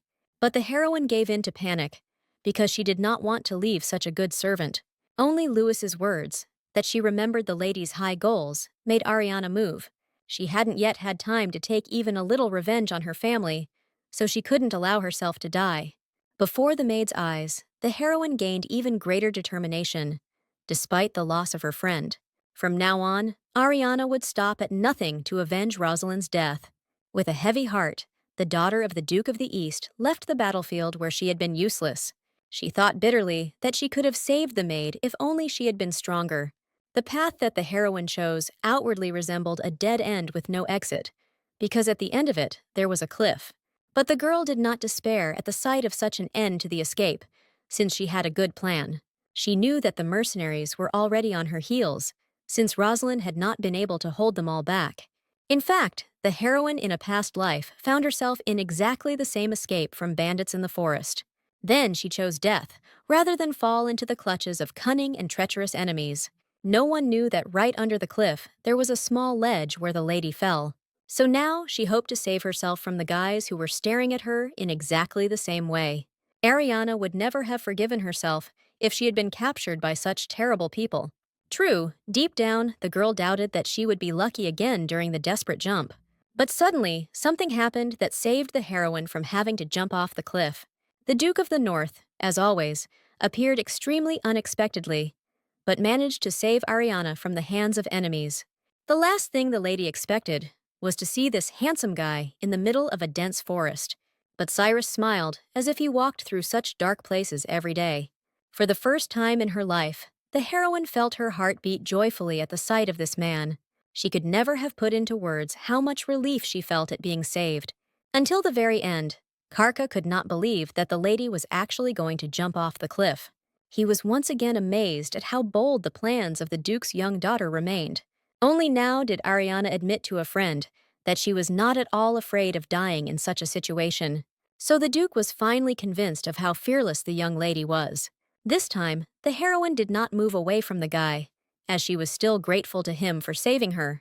But she completely relaxed and forgot that she had still been standing on the very edge of the cliff. Before Cyrus could react, Ariana flew down, and he jumped after her. With the help of magic, Karya easily prevented their fall, which could have ended tragically. The Duke even liked the fact that they became a little closer because of this careless accident. Karha noticed that there was no fear on Ariana's face, even though she almost fell into the abyss. Instead, all the girl's thoughts were focused on the quiet and gloomy forest around them. She was still worried about Rosalind, whom she had been forced to leave behind in the midst of a huge number of enemies. So communication with the Duke was not currently a priority for the worried heroine. Cyrus immediately guessed why the lady suddenly started running back to the forest. Just like before, the guy's poisonous words stopped the girl who wanted to stand up for herself. She saw nothing wrong with showing compassion to the people who help her. Although Ariana adopted a mask of indifference and cruelty, she did not use it all the time. And the Duke considered this approach a sign of weakness, because the lady had something to worry about. In the end, the girl simply did not listen to the guy, since she wanted to find Rosalind more than anything. Suddenly, she saw her assistant, who had reached the edge of the cliff on her own after the battle. The maid looked battered, but still managed to remain alive and almost unharmed. Ariana couldn't believe her eyes, because not a single assistant would have survived that fight. Everything became clear when Rosalind suddenly saluted her true master. Only now did the heroine realize that the appearance of this girl in her life was not at all accidental. It turned out that the Duke of the North was always strict with his assistants, who did not carry out orders well. But Ariana couldn't let Cyrus punish the man who had saved her life several times. She personally stood up for Rosalind, even though she understood that she was sent by Cyrus. What the lady didn't expect was that the Duke was going to punish the failed knight commander. Ariana always suspected that the maid was not simple, but she could not imagine that it was so. This circumstance so shocked the heroine that she refused to believe in Rosalind's personal motives. All this time, this girl was the best at helping Ariana, as if she were an extension of her. Most of all, Miss enjoyed sharing time with the maid, whom she began to trust. But it turned out that Louis was just sent by the Duke, who wanted to get information from the lady. This once again reminded the heroine that no one would just help her. Ariana, as before, could only rely on herself when it came to survival. But she didn't expect that the Duke of the North would not want to let her go into the dark and gloomy forest among the mountains. The guy was sure that none of the girl's plans would work against wild and hungry animals. So Miss had to accept the fact that she needed help from Cyrus and Louis. She immediately told about the cave that she discovered in her past life during her escape. Karha noticed that Ariana had a good sense of direction, even though she was sitting in the estate. But now he didn't have time to discuss this oddity, because he had to leave. The heroine was ready to jump down on her own, as she had done it once before. But for Kiris, the girl's safety was more important than anything else right now, so he didn't allow it. Just like that, before Ariana could utter a single word, Louis had already picked her up in his arms. But the lady remembered well that her assistant had been seriously injured not long ago. However, Louis, without any fear in her face, jumped down together with the young lady, whom she held tightly. The Duke was so skilled in magic that he did not need any rope for such a descent. As a result, after just a few seconds, the lady was delivered to the cave in perfect order. But before, it seemed to Ariana that this descent was much more dangerous and unpleasant than she thought. Only in the cave itself did the girl come to her senses, although she continued to remain silent. But Cyrus did not let the lady dwell on her thoughts for long, as he was interested in talking to her. It cost him nothing to use magic to light their dark path through the cave a little. But no matter how hard the guy tried, Ariana never trusted him with her heart. The girl was afraid that in the future, the Duke would definitely demand payment from her for her help. Even in this situation, the fear that Rachel would find her still haunted the young lady, so she didn't pay attention to the pain, even though she was walking on uneven ground without shoes all this time. The only thing that mattered to the heroine was that she had finally escaped from her terrible family. So the girl was not prepared for the fact that the Duke of the North would personally begin to show concern for her. In fact, Cyrus did this only to see Ariana's embarrassed face, and the reality turned out to be even better than his expectations, as the girl's face quickly turned crimson. Of course, the heroine did not give up without a fight for a long time, demanding to be put back on the ground. Louis watched the argument between the Duke of the North and the young lady from the sidelines in silence. She had heard from Isaac that their master had fallen in love, but until now she had refused to believe it. And now the knight commander was personally convinced that Cyrus knew how to show emotions quite well. The guy was always stubborn, so he made sure that Ariana fell asleep in his arms. He sincerely wished that the girl would finally rest, as she was too tense. And in the end, fatigue got the better of the heroine, whose desire to be independent gave in. When Miss came to her senses again, she did not immediately understand where exactly she was now. The events of the previous day slowly came into Ariana's head, causing her to jump in place. The area where the girl found herself seemed quite safe and quiet, but she still couldn't believe that she really fell asleep so easily in the arms of the young Duke of the North. All this time the lady tried to stay away, but her defenses slowly began to crumble. And all because of this handsome guy, who even managed to take care of food for the daughter of the Duke of the East. What surprised Ariana most was that Cyrus had somehow managed to get such delicious meat. Karka couldn't resist making a joke that could shock even the most steadfast person. He hinted that he had found this meat not long ago, but he had only fought with opponents in the form of mercenaries. So it was no surprise that Ariana's face reflected all the disgust she felt for the Duke. Only after this did the guy admit that he was just joking, because he liked seeing the lady's emotions.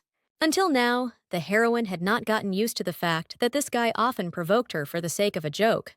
It turned out that Kiris's care did not end there, because he also helped the girl with her legs. Ariana herself understood that she needed the ointment, but she didn't think that the guy would help her personally. She couldn't even imagine a situation in which the Duke was carefully rubbing someone's feet. But once again, it turned out to be just a joke from the guy who asked the experienced Lewis for help. The more the lady communicated with the Duke, the more she felt herself becoming restless. For some reason, Cyrus found words too easily, which constantly angered the young heroine. The most offensive thing was that in such a situation, the girl couldn't even be offended by the guy who saved her. During all this time, she never found an answer to the question of why she showed so much emotion around him. Suddenly, Karha changed the subject and announced that the Duke of the East must definitely accept his own daughter. The young man had no evidence, only the belief that Russell was a good man. But the heroine had closed her heart long ago, so she could not believe the words of the Duke of the North. The girl didn't expect that the guy would only support her more in response, instead of being offended. Although Cyrus himself did not notice it, he had long since begun to like Ariana for her character and intelligence. Therefore, the guy had no doubt that White would not be able to turn away from such a beautiful daughter. While the heroine only believed that everyone around her was constantly trying to kill her. For this reason, the girl expected exactly the same behavior from her father, whose face always frightened her. She was only around Cyrus because she needed help from this guy. But if it were up to Ariana, she would have already set off on a solo journey to the east. The only person the girl was sad to part with was Louis, to whom she had become well accustomed. But she understood that the maid would never stay with her because she belonged to the Duke of the North. So it was useless for Miss to even start arguing with Karha, since he would not give up the knight's commander. The heroine had no time to waste on trifles, as she had to plan a journey to the east. After everything that had happened to them, Karha hadn't expected Ariana to decide to run away so soon. He hoped in his heart that Louis's presence would keep the girl with them a little longer. But for some reason, the heroine was rushing to the east as if she were running away from a fire. While the Duke was confident that they had enough time to rest, Ariana always thought that Cyrus would at least have some understanding of the situation she was in. But the Duke had no idea of the full force of Rachel's hatred, from which the girl was trying to escape. The heroine lived her entire life with the thought that her mother would have preferred to kill her in the womb. The Duke's heart was pierced by the fact that this lady's smile was significantly different from the real one. Sadness instantly covered the guy completely, because this was not the expression on his face he wanted to see. Suddenly, Louis suggested to the Duke that at that moment he needed to console young Ariana. But the guy had no idea how exactly to support the confused girl.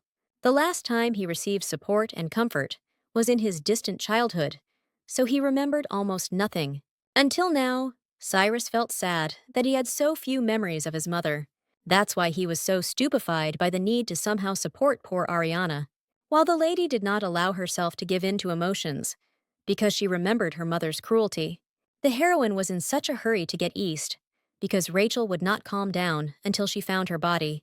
The lady did not expect that her entire loud speech would not make any impression on the Duke of the North. Suddenly, the guy started talking about how only one thing was always important to all warriors. Ariana couldn't even imagine that it wasn't about food or weapons, but about good quality sleep. The girl really felt unwell due to lack of sleep, but she hid it from the Duke of the North.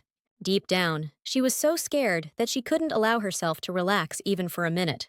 However, Kyrus's concern still reached the lady's heart, no matter how hard she tried to close herself off from people. Listening to her body, the heroine realized that she was moving at the limit of her abilities, but she couldn't rely only on her comrades, because they were temporary. Due to constant tension and fatigue, the lady herself did not notice how she fell into a deep sleep. Never before had she felt so comfortable sleeping next to a guy she could call her enemy. Only many hours later did Ariana open her eyes and notice that she had been sleeping on the Duke's clothes all this time. This made the girl jump back sharply, as she was against such closeness with her acquaintance. To her surprise, neither Kyrus nor Louis were visible nearby, although Karhi's magic illuminated the cave. This kind of loneliness was only to the heroine's advantage, as she had not been without people around her for a long time. She realized that the dirt and dust of the past days remained on her, so she decided to wash her face. Just inside the cave, there was a wide river flowing, which the lady carefully approached in the darkness. It was the lack of light that prevented the girl from immediately realizing that she was not alone in this place. It was only when Ariana looked closely that she noticed a broad male figure in the middle of the river. It so happened that at that very moment, the Duke was also washing himself, and he felt Ariana's embarrassed gaze on him. For some time, Cyrus pretended to continue calmly washing himself in the cool water. But this couldn't last forever, so eventually the guy turned to the surprised girl. As soon as the heroine met the gaze of the half-naked Duke, her heart began to beat treacherously. Seeing this picture, the lady completely forgot about the rules of decency and did not turn away in time. Her cheeks flushed again with embarrassment, no matter how hard Ariana tried to control herself. Karhi didn't miss the lady's emotions, and he enjoyed the fact that he had accidentally embarrassed his stubborn acquaintance. He could hardly contain his laughter at the reaction of the daughter of the Duke of the East, who was so puzzled for the first time. As a result, the lady completely forgot that she had come to the water in order to wash herself in it. The guy's presence confused her, making it difficult for the girl to concentrate on anything. Cyrus skillfully took advantage of the situation, since in normal times it was difficult to draw emotions out of the lady. As soon as the heroine remembered that she wanted to come to her father, her embarrassment disappeared into thin air. It turned out that even the Duke couldn't get out of the cave because of the heavy rain outside. Ariana never imagined that the bad weather would play such a cruel joke on her during her escape. So the small company was forced to remain together in the dark cave for some time. Only Karha genuinely enjoyed spending time with the young girl, while the heroine was constantly troubled by thoughts that she was staying in one place too long. It was only after several days that the knight's commander noticed that the prolonged rain had finally stopped, so their company could set off on a journey. Otherwise, even Lewis was already finding it hard to sit in the cave. The reconnaissance was not without adventure, but the unexpected circumstances were pleasant. It turned out that Noah and Isaac had been looking for the master all this time, along with an assistant and a young lady. The boys were very happy to see Lewis, as they did not expect their separation to last for so many days. But what surprised the knights most was that the Duke of the North still had not thought of returning home. But Peren had specially prepared everything to make Cyrus's journey as pleasant as possible. Over the course of these days, Lewis became convinced that their master's feelings were much deeper than she had imagined. Neither Noah nor Isaac believed that Karha personally took care of food and a place to sleep for young Ariana. In their place, Lewis wouldn't have believed such a thing either, but she saw everything perfectly well with her own eyes. So the girl wasn't lying when she talked about how empathetic and romantic Cyrus had become. She didn't need to convince her best friends of anything, because soon they would see everything with their own eyes. Until then, for a few more days, Cyrus ordered Lewis to keep quiet about the arrival of good weather, all because he wanted to spend as much time as possible with the daughter of the Duke of the East. All the time in the cave, the lady was overcome by strange thoughts, because she had never been in company before. Even when the Miss got married, no one in her husband's estate paid any attention to her. And here the heroine was constantly communicating with a guy who also owned the Northern Territories. Ariana felt uneasy about her constant inaction, so she longed to help Lewis somehow. But the assistant categorically forbade the lady to touch even one thing in the cave. It was strange for the girl to realize that people appeared in her life who cared about her so much. It took her a long time to get used to the fact that Lewis's concern was truly sincere. But no matter how much the assistant was against it, she still couldn't stop the lady from wanting to help. So the girl and I started washing the dishes together, and the heroine remembered that the Duke ate little. Lewis was glad that the lady suddenly began to pay attention to the guy who was trying to be near her. But Ariana was not prepared to hear that Cyrus was full only because she ate well. She was much more interested in the fact that the Duke of the North was so fluent in ice magic. It turned out that Lewis also knew some of the spells, although her powers were insignificant compared to the master. But the knight still liked to demonstrate his abilities that could save her life. So Louis proudly cast a small spell, calling upon her ice magic. This incredible beauty aroused envy within the heroine, who did not know how to defend herself. She would also like to improve her skills, but had no idea what to do to achieve this. Help for Ariana unexpectedly came from Lewis, who came up with a plan.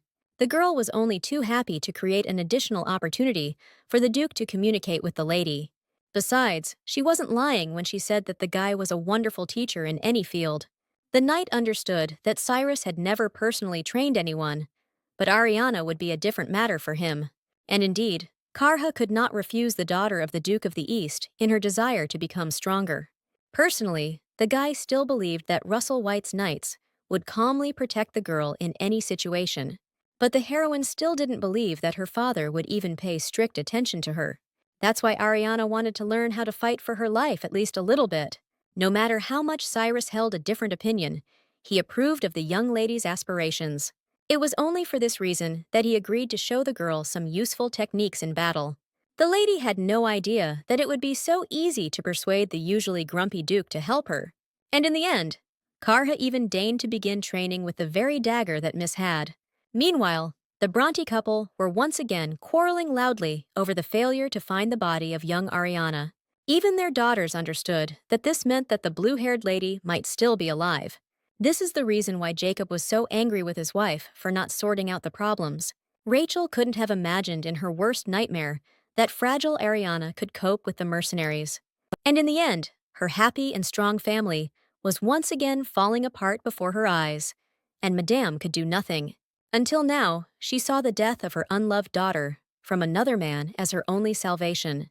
But the woman had no idea that at this time, Ariana was under the protection of good people. The heroine was only glad to meet the well-known assistant of the Duke of the North. At first glance, Isaac seemed to her even better than the rumors said. It turned out that he had managed to prepare good horses for the gentleman's safe journey. But Ariana had hoped that this would be where her path with her new friends would diverge. However, the Duke acted as if he had not even considered the option of traveling separately. The guy did everything to ensure that their goal was in one direction, and there was no need to split up. But the heroine was only thinking about how many times she would have to repay the Duke for his help.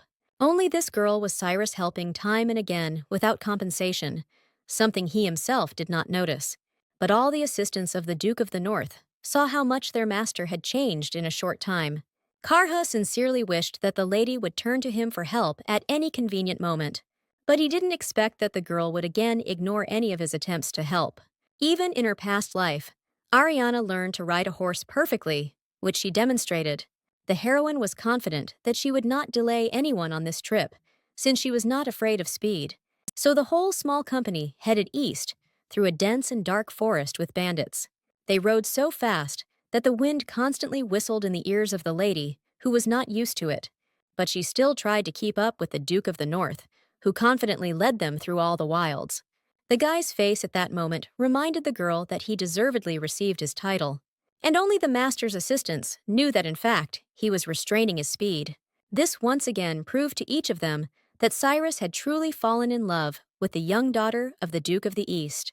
They couldn't ride horses forever, because the animals needed a break from time to time.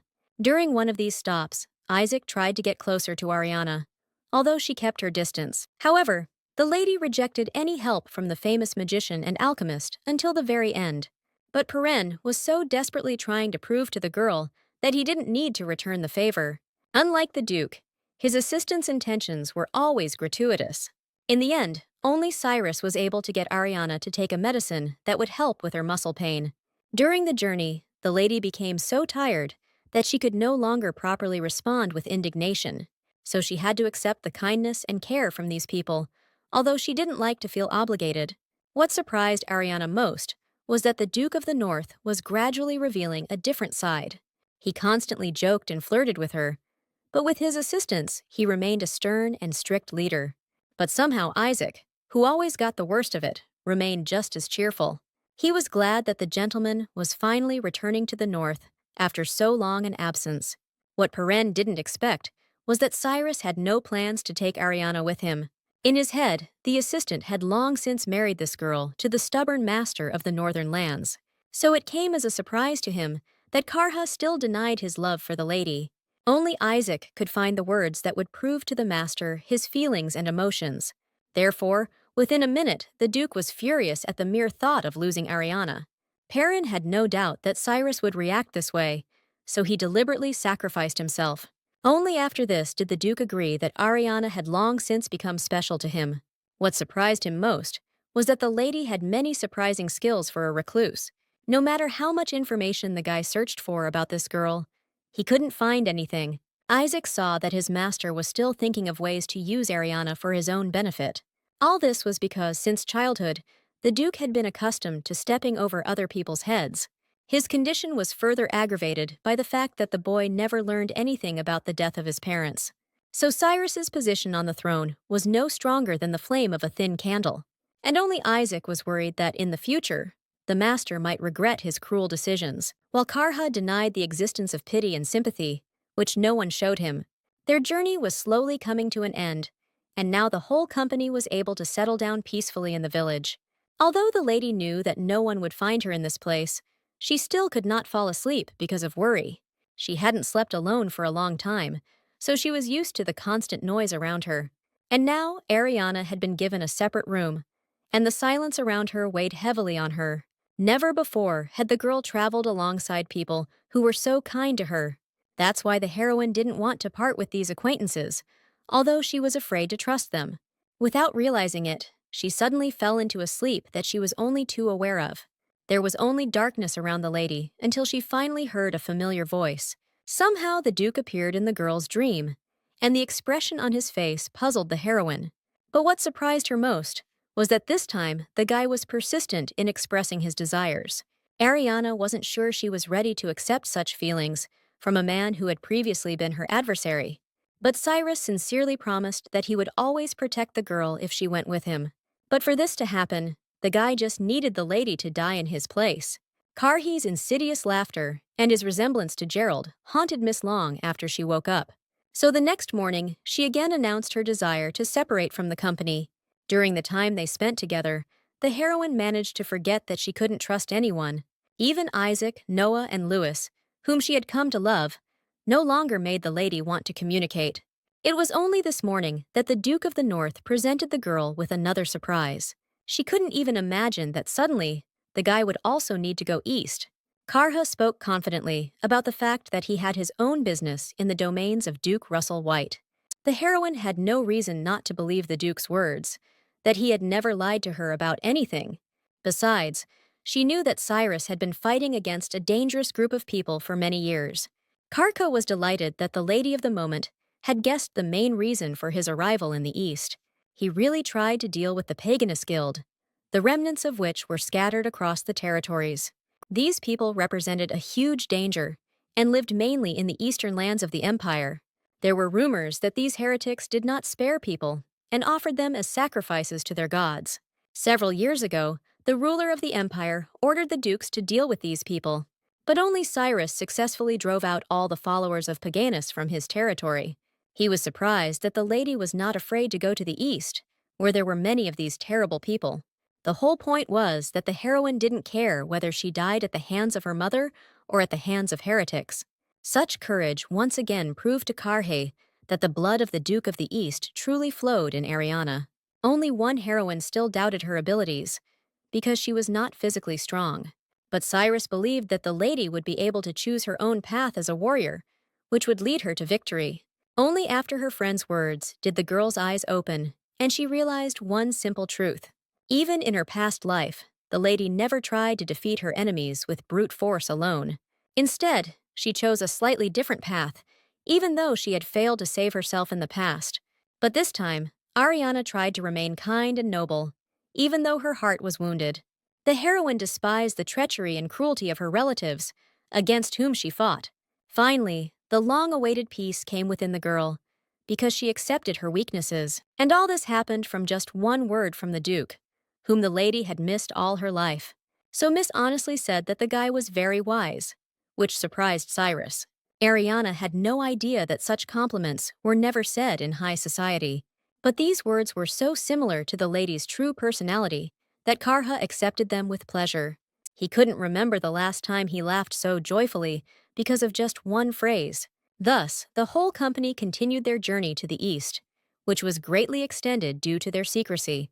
For the first time in 2 lives, the heroine came to her father not in order to overthrow him from the throne, but in her past life, the girl did a lot of terrible things, obeying a bad person. Her husband mercilessly ordered that the entire White family be dealt with, and the lady silently obeyed. So she expected that this time too, Russell would greet her sternly, even though he would not know about the past. If only Ariana had had Rachel's letters with her, she would have been much less worried. But Cyrus took away her opportunity to steal them, but the lady was not offended by such a handsome guy. Surprisingly, the Duke of the North increasingly supported the girl as soon as he saw the thoughtfulness on her face. And only recently has the heroine begun to accept this care, as her heart has thawed. But as soon as the lady turned to face her friends, they all suddenly disappeared without a trace. Ariana always knew this moment would come, but she still wasn't ready for it. And now there wasn't a single living soul left for many kilometers around the girl, no matter how hard she looked. The heroine's attachment to her friends led to her feeling pain in her heart after their disappearance. But the lady knew from the very beginning that she had to walk her path alone until the very end. But for some reason, it turned out to be much more difficult than Ariana had previously imagined. However, she had no right to give up for the sake of her past self, who had been so cruelly set up by her relatives. Meanwhile, the Duke of the North's assistants were worried that he had not left them with Ariana. But the guy was convinced that Russell White would never harm his daughter, whom he had never seen. In fact, he had not yet planned to return north, as he had other things to do. The letters that the boy received from the daughter of the Duke of the East opened his eyes to the truth about the death of his parents. And now Cyrus was burning with a desire for revenge, for which he needed powerful allies. Meanwhile, Ariana was anxiously thinking about how she would be received in a house where she had never been. Rachel always described the Eastern estate with horror, although she was always kindly cared for there. No matter how much the girl looked around, she couldn't find any angry people anywhere. On the contrary, the common people seemed to her even happier than those who lived in the Western territories. Only one person accidentally bumped into the heroine and didn't even ask her for forgiveness for it. The lady had never walked alone through the city streets before, so she was not used to such treatment from people. She couldn't even imagine that if you don't reveal your high status, you can be offended by everyone. Suddenly, Ariana realized that all her pockets of money were now completely empty. This could only mean that the guy didn't just crash into her, but robbed her on purpose. The stranger ran away so fast that the girl could barely keep up with him, but she needed her money. So the lady tried her best to keep up, although she was clearly slower than the thief. The only thing that saved her was that at some point the guy suddenly stopped on the spot. Ariana firmly believed that a squad of knights would soon come to her aid in this situation, but the homeless man knew very well that there was never any help in these slums. However, all his courage vanished as soon as the young man heard the clatter of hooves right behind him. He couldn't believe his eyes when he actually saw a squad of knights who came to the aid of the girl. Previously, the bandit was always lucky, and no knight noticed how carefully he stole money from people. But this time, something went wrong from the very beginning, because the lady loudly chased him through all the streets. But most of all, the boy was afraid of the knight's sharp blade, which was pointed straight at him. The man had no intention of forgiving the person who had so brazenly stolen money in the middle of the day. So the thief had to apologize nicely before they let him go. The knights always had a soft spot for beautiful girls, and therefore they constantly tried to help them. But the heroine didn't expect that someone from the family of the Eastern Duke would come to her aid. The lady remembered well that different shades of blue had always been a hallmark of the White family. And so it happened that the girl met one of her father's closest relatives. It was this guy who nobly returned the lady's money, although he did not yet know her identity. His name was Abister White, and this young man was always distinguished by his kindness and attentiveness to people. Although the relative seemed good-natured, the lady was accustomed to not trusting everyone. His cheerful behavior only made Ariana more embarrassed, and she wanted to continue acting alone. But Ibuster believed that everyone should be able to accept help from others. Under such pressure, the girl quickly gave in, as she did not want to attract unnecessary attention. But she didn't expect White to take decisive action so quickly. Before the heroine could even blink, she found herself on the horse of the guy who wanted to help her. Abuster volunteered to personally take the lady to the place she had been heading to all this time. Ariana had to spend a lot of effort to hide all her emotions from this strange guy. What surprised her most was that her relative radiated kindness and care towards her. But she remembered well the words of her mother, who hated all the cruel and evil whites. But Ariana herself didn't notice even a hint that Abuster was a bad person. As promised, the guy quickly brought her to the White estate, which was striking in its grandeur. The girl could hardly believe that after all the trials, she had finally achieved her goal. A little more than 2 months had passed since her rebirth, when the heroine began to act. During this time, She met people who were ready to give their lives for her without question. And in the end, the lady escaped that terrible future in which she dies in a cold dungeon. But she couldn't call this place home, even though she was born here in her childhood. The White family still made the girl wary, even though they only gave smiles to those around them. But the lady could no longer hide her identity, because she had not come to this place for nothing. As soon as she revealed her face, her hair told Abester that he had a relative. The guy clearly didn't expect that he would ever be able to meet Ariana herself, but the appearance and words of the miss left no doubt in the knight's mind that she was from his family. This is how the heroine was moved in panic to the living room, where she was supposed to wait for her father. Despite her outward calm, Ariana was shaking violently with fear and worry inside. She remembered all too well the fury on the Duke of the East's face when they met in their previous life. The most offensive thing was that now the lady had no evidence of pure intentions, so she had to use pity to prove to her family that she was harmless. The Whites' decision directly affected the life of the heroine, who did not want to return to the West. But their faces did not express anything good, which only frightened the young aristocrat even more. She was so afraid and worried that she had difficulty finding the right words at such an important moment for her. Miss did not dare to look into the eyes of her father, whose face had frightened her in her past life. All she needed now was a small room somewhere in the estate. All because, more than anything in the world, the lady feared that she would be cruelly sent back home. According to his mother, Russell White was exactly the kind of person who would do such a thing. That's why the heroine was trembling all over, praying so desperately for a good outcome for herself. She couldn't even imagine that her grandmother would suddenly jump up from her seat to hug her. The woman's touch seemed soft and pleasant to the lady, as if she was welcome. But most of all, the heroine was surprised by her father's face when she finally dared to look at him.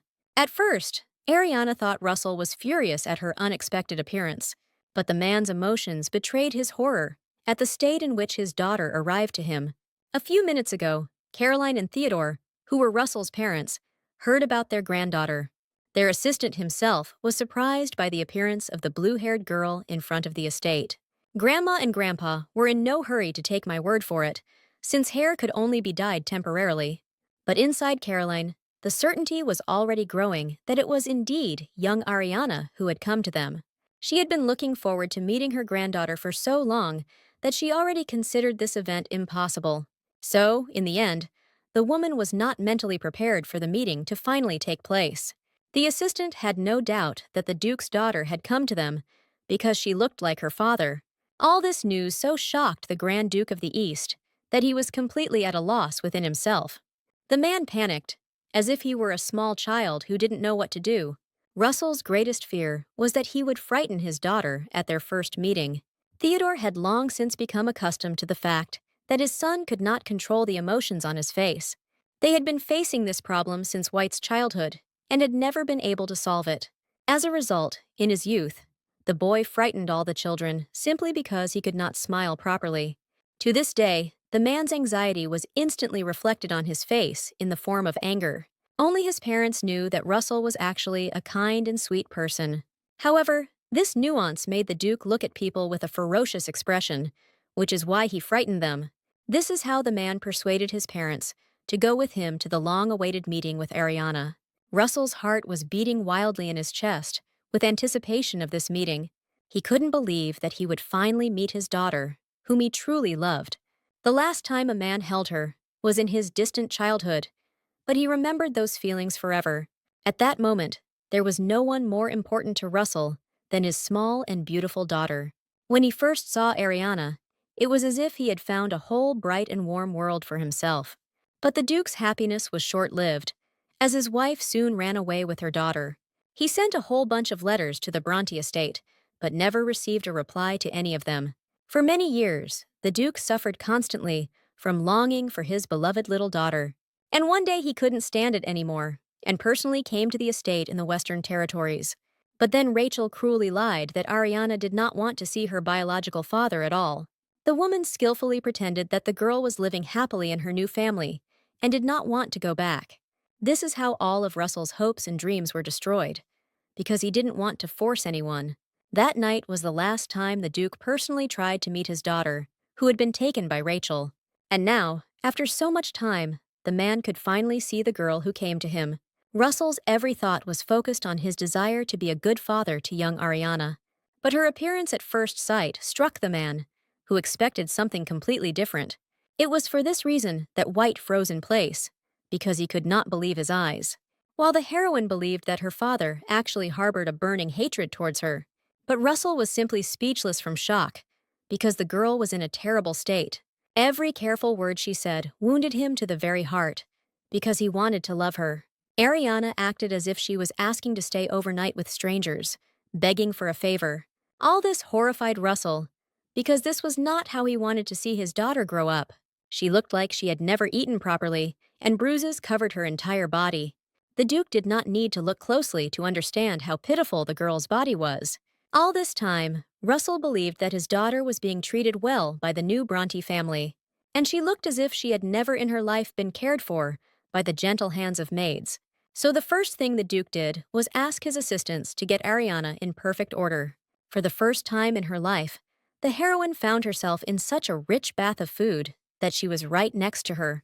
Only now did she realize how much richer her father was than the envious and cruel Duke of the West. So Rodion caused a quarrel between the Emperor and Russell, which caused the ruler to turn away from the East. And for many years in a row, the Duke of White fought the representatives of Paganus on his own, while the heroine endured beatings and humiliation from her own mother her entire life. It even got to the point that the maids began to laugh at her, as if she were a nobody. As a result, Ariana's life ended in shame, although she was not actually guilty of anything. But the lady's family on her father's side had no idea what she had to go through in the past. But it was perfectly clear to them that the girl had been subjected to violence for a long time.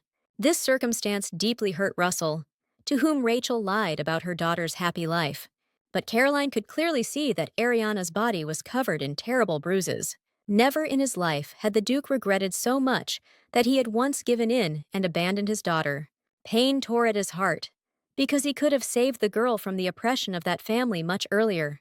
In the end, the man could only blame himself for inaction, because time had been lost. He was horrified that the lady was going to prove her worth to her family. Russell knew exactly what happy teenagers Ariana's age should look like. But looking at the girl's face, White did not believe that she was capable of smiling so joyfully. What angered him most was that Rachel turned out to be a terrible mother, and he trusted her. Only Theodore was prepared for the fact that not all parents were good to their children.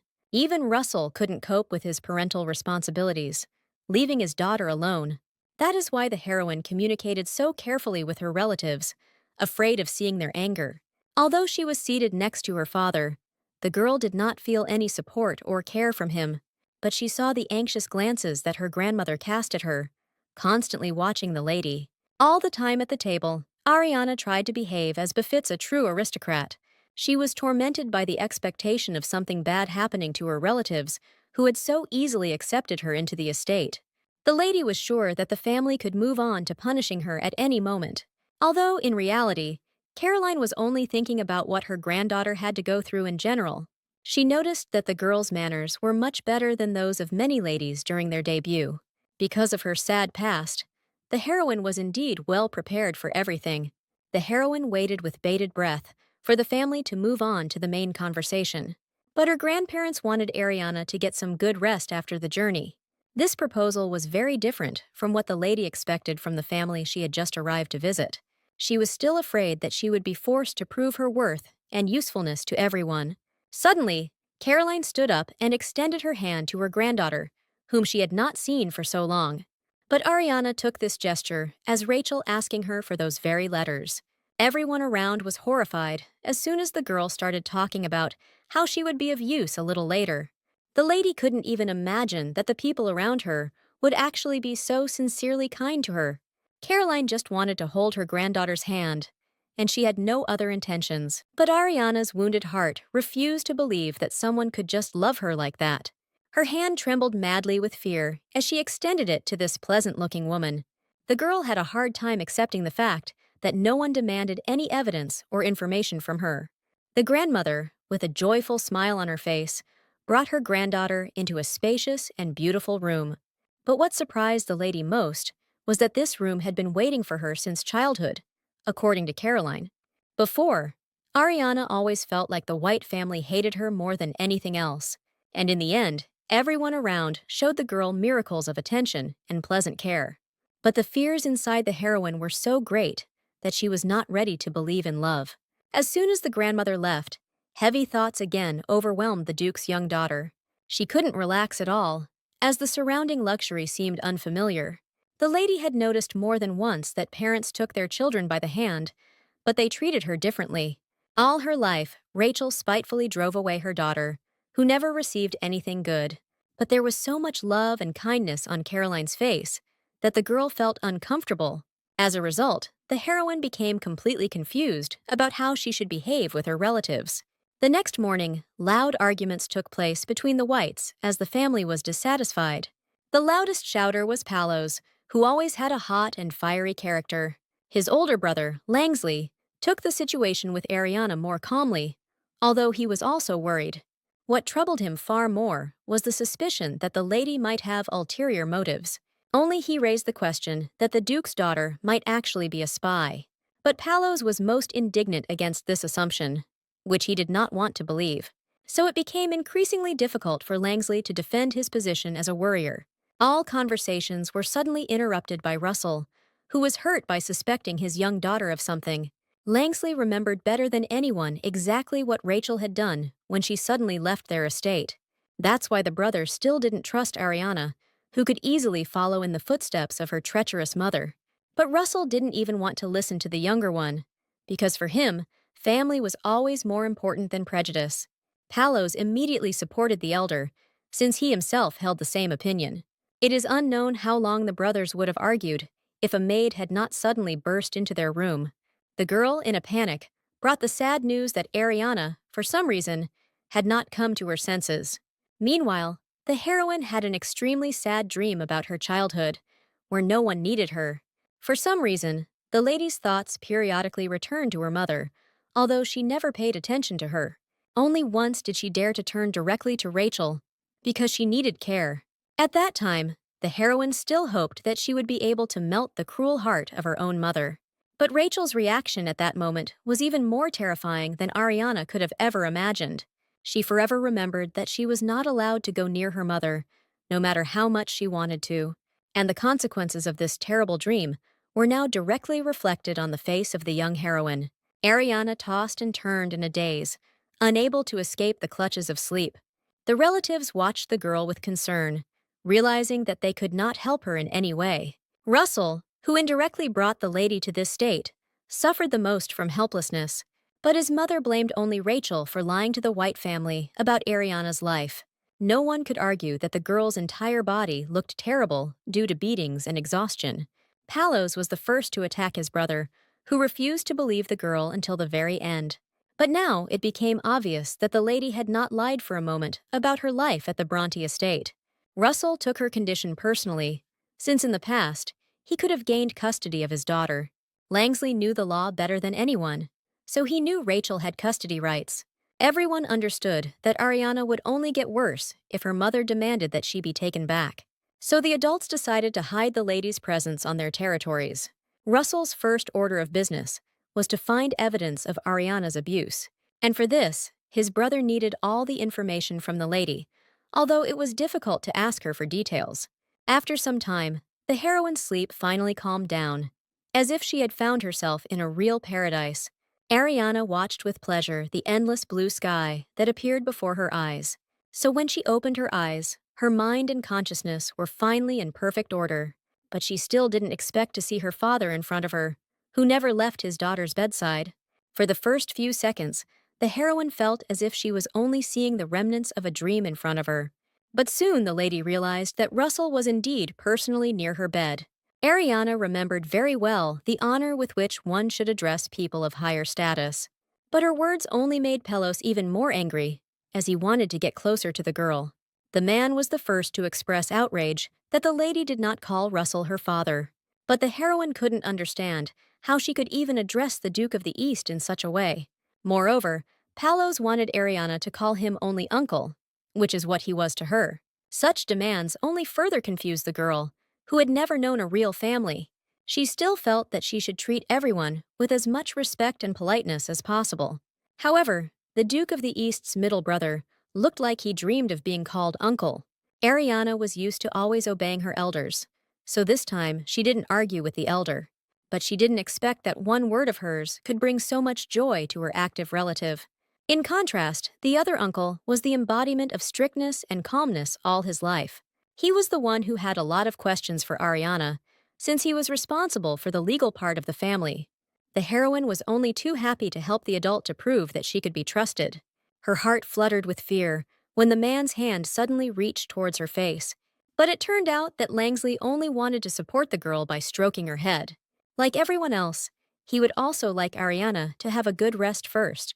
The heroine found it strange that all these people showed concern for her by default. She was prepared for any mistrust, but it turned out that the family accepted her with open arms. Each of the men was constantly fighting for the attention of the girl they missed. It was clear to everyone around, even without words, how much Ariana's arrival delighted the White family. Only Palos showed his emotions openly, rejoicing at the prospect of having a niece. The heroine couldn't bear such joy, and long-awaited tears of relief welled up in her eyes. When all the adults had left, the Duke of the East, for some reason, still remained next to his daughter. But the heroine felt uncomfortable eating quietly in front of her father, since she was not used to him. Russell immediately noticed the fact that the lady had not yet fully recovered from her sleep. The man sincerely wanted to help his daughter with nutrition, but his face let him down once again. So Ariana experienced real horror at the sight of her father's emotions, because she didn't yet know his peculiarities. But in such a situation, she could not resist a man who was higher in status than her. Suddenly, Russell begged the lady to let him spoon-feed her. Ariana was surprised by the fact that her father's voice was so full of sadness and pain next to her. There was a feeling that the Duke was worried about the girl, but she refused to believe it. She was still waiting for the man to ask questions about the estate, but for some reason, they never came. It turned out that Russell didn't care about the reasons why his daughter came to his estate. He was ready to accept her into his life at any time, even if he would suffer because of it later. This is because White always considered Ariana his daughter, even though he didn't take her away as a child. Even with all his attentiveness, the Duke did not notice that they were now being watched. Two mercenaries from Rachel finally found the blue-haired lady to kill her. Even they felt the woman had crossed a line when she asked them to find her daughter. But they never argued with the orders of the customers, because they always asked for a higher fee. So they calmly endured all of Rachel's anger, understanding that Madame simply wanted the task to be completed. They thought that the Duke of the East would not be an obstacle to the execution of their terrible deeds. But the mercenaries underestimated the main defenders of the Eastern territories, who did not let anyone through. The Russell brothers arrived just in time to prevent an assassination attempt on Ariana. Even Langsley joined Palos, though he hated getting his hands dirty with blood. But none of them took into account that the mercenaries had capsules of poison in their mouths. So, in just a moment, there was no trace left of the killers, so it would be impossible to interrogate them. Over the course of the next week, the heroine gradually got used to the kindness of the people around her.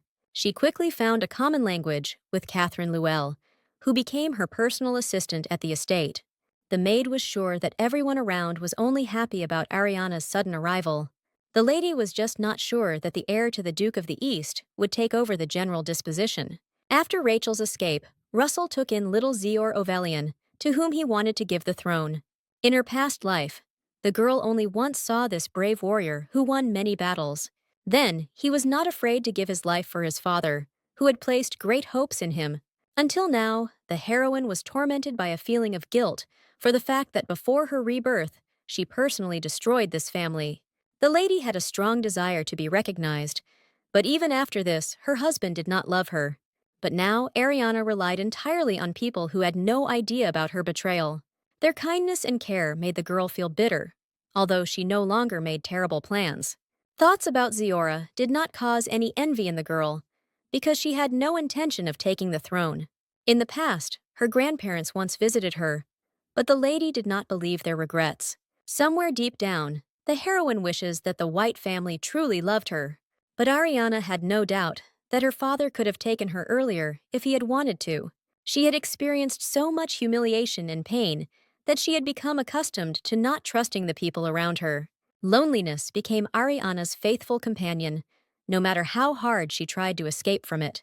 But now it was much easier for the girl not to get attached to anyone, so as not to experience pain. Rumors that the Duke of the East's own daughter had returned home soon reached the military camp, and Zior could not miss this news, although it caused pain in his knightly heart. Now the guy could well be worried that the girl would take his place on the throne. Only an heir could have had such sad thoughts, because his place was important to him. So it was no surprise that Zior couldn't be truly happy about the lady's return. As usual, the emotional Ovelian was plunged into sadness due to the news, which was controversial. The assistant had long since become accustomed to the fact that the master often worried about little things and trifles. So in moments like these, he just tried not to bother the guy who needed to figure himself out.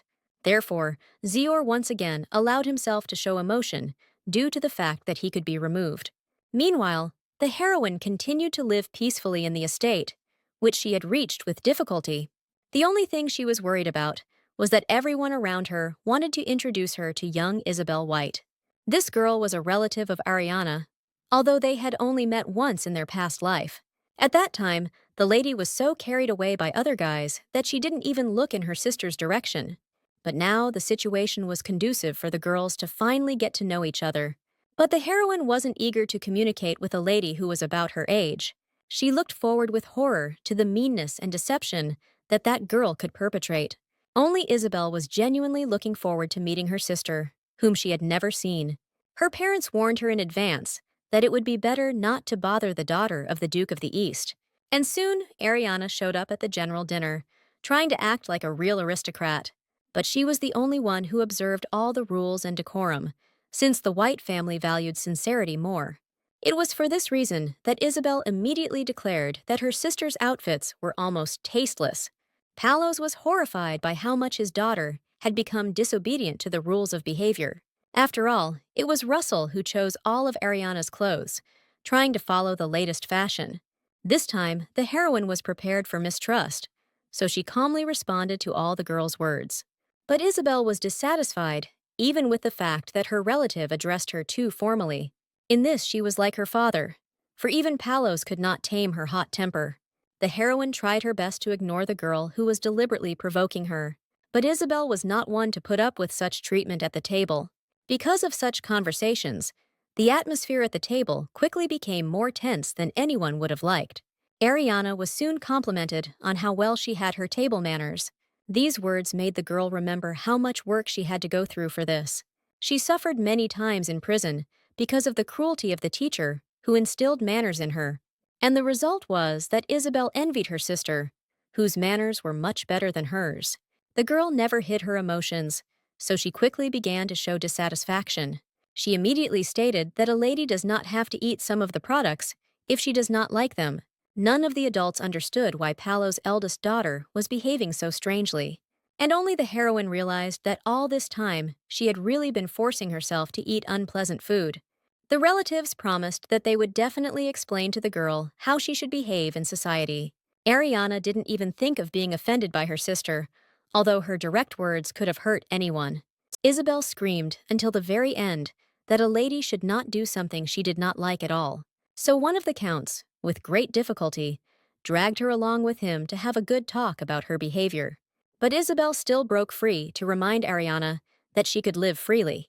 Only after this did the girl's strength leave her, and she was finally forced to calm down for a while. Of course, the adults apologized to the heroine for her sister's bad behavior, but the lady was impressed, because she really had been forcing herself to eat things she didn't like all this time. She had never allowed herself to choose before, because she was afraid of appearing weak. But now circumstances were such that Ariana had a lot of freedom. After lunch, the girl had to join the discussion with the rest of her relatives.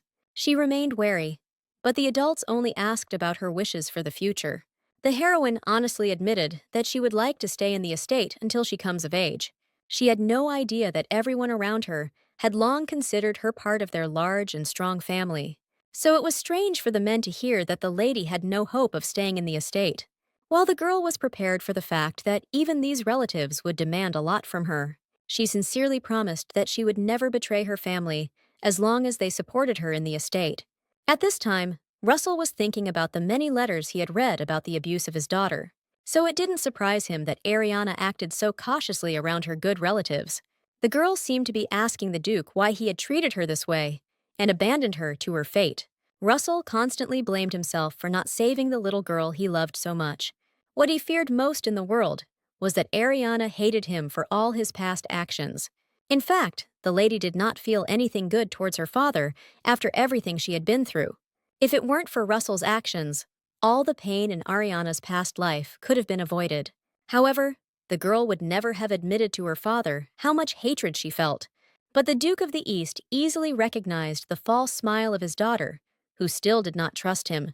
The man accepted this fact with dignity, although his whole heart was breaking with pain. So he still planned to officially appoint Ariana as his daughter in the future. The Duke's assistants were already busy collecting materials to put this plan into action, and the girl was ready to help in order to take away guardianship from her evil mother forever. She knew several people from high society who witnessed her hard life. The adults did not expect that they would be able to collect even the words of aristocrats as evidence. But Russell had no reason not to trust Ariana, because he had loved her since childhood. This is how the heroine began to help in the investigation, which was supposed to lead to her freedom. That evening, in the Northern Territories, Count Teseo Heron awaited the return of his master. His son Andrew helped his father in everything, since he was supposed to take his place in the future. Soon the knights announced the long-awaited arrival of the Duke of the North, who had been delayed on the way. As usual, Cyrus kept a calm expression on his face, and nothing could surprise him. During Karhi's absence, Teseo looked after the estate well, so no problems arose. But he didn't expect that the Duke would return without the girl he had feelings for. It was Isaac who spread all these rumors about Kiris, and they reached the Northern Territories. Of course, Karha was not one to forgive such actions, even from close aides. Perrin was always ready to die because of his big mouth, and now that day has come. So the guy didn't even think of being indignant about the cruel punishment from the Duke of the North. He was saved only by the faithful Noah, who wished to share all the pain with his wayward friend. Cyrus encouraged friendly relations between warriors, so this time he softened the punishment for them. So now Lewis only had to whip his assistants, rather than kill them. To prevent the master from coming up with something else, Teseo quickly distracted him from the hapless knights. From the Count's face, Karka noticed that there was still one thing worthy of his attention. It turned out that Heron had managed to catch the children whose minds had been zombified by the Paganist Guild. So, despite their appearance, these little ones became the most deadly killers. That is why the Duke did not hesitate, even though he had to point his sword at the children. Cyrus had long since become accustomed to the fact that if he did not kill Paganus's followers, they would kill him. Even Teseo didn't expect the captured children to retain their strength for their final attack. That is why the Duke showed no mercy to anyone who touched this damned and cruel guild. Immediately after a long journey, he needed a good rest in a warm bath. But even in such a situation, heavy thoughts did not leave Carus, who thought only about revenge. As a child, the Emperor certainly had a hand in killing the young boy's parents. He placed Karhu on the throne of the North, in the hopes of quickly destroying him. As a result, the boy's beloved nanny had to sacrifice herself to save his life, and Count Heron gave his hand so that the young heir to the North would not be harmed during the battle. This is how Kiris's personality became stronger, and he no longer wanted to be that defenseless boy.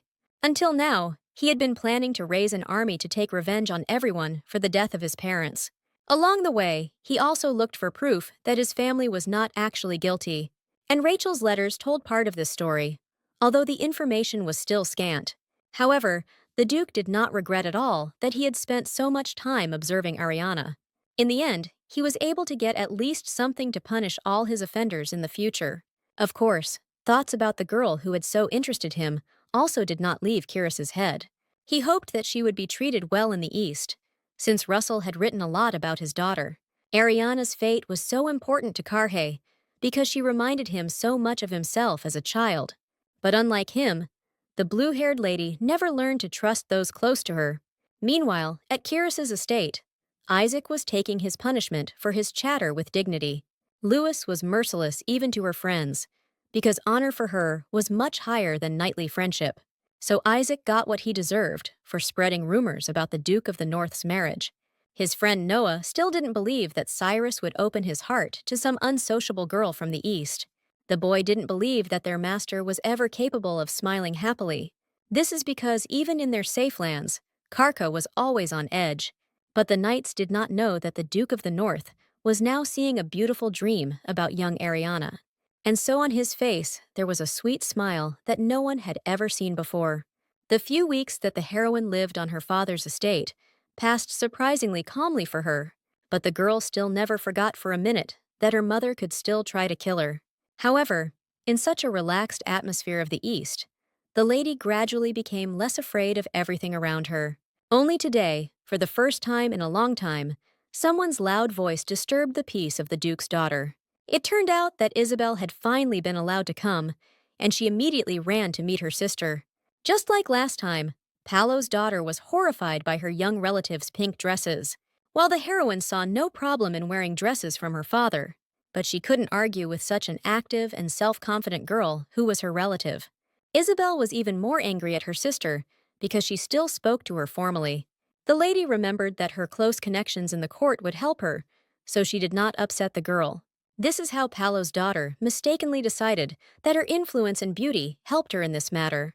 In fact, Isabel didn't just visit her sister, because she already had a prepared plan.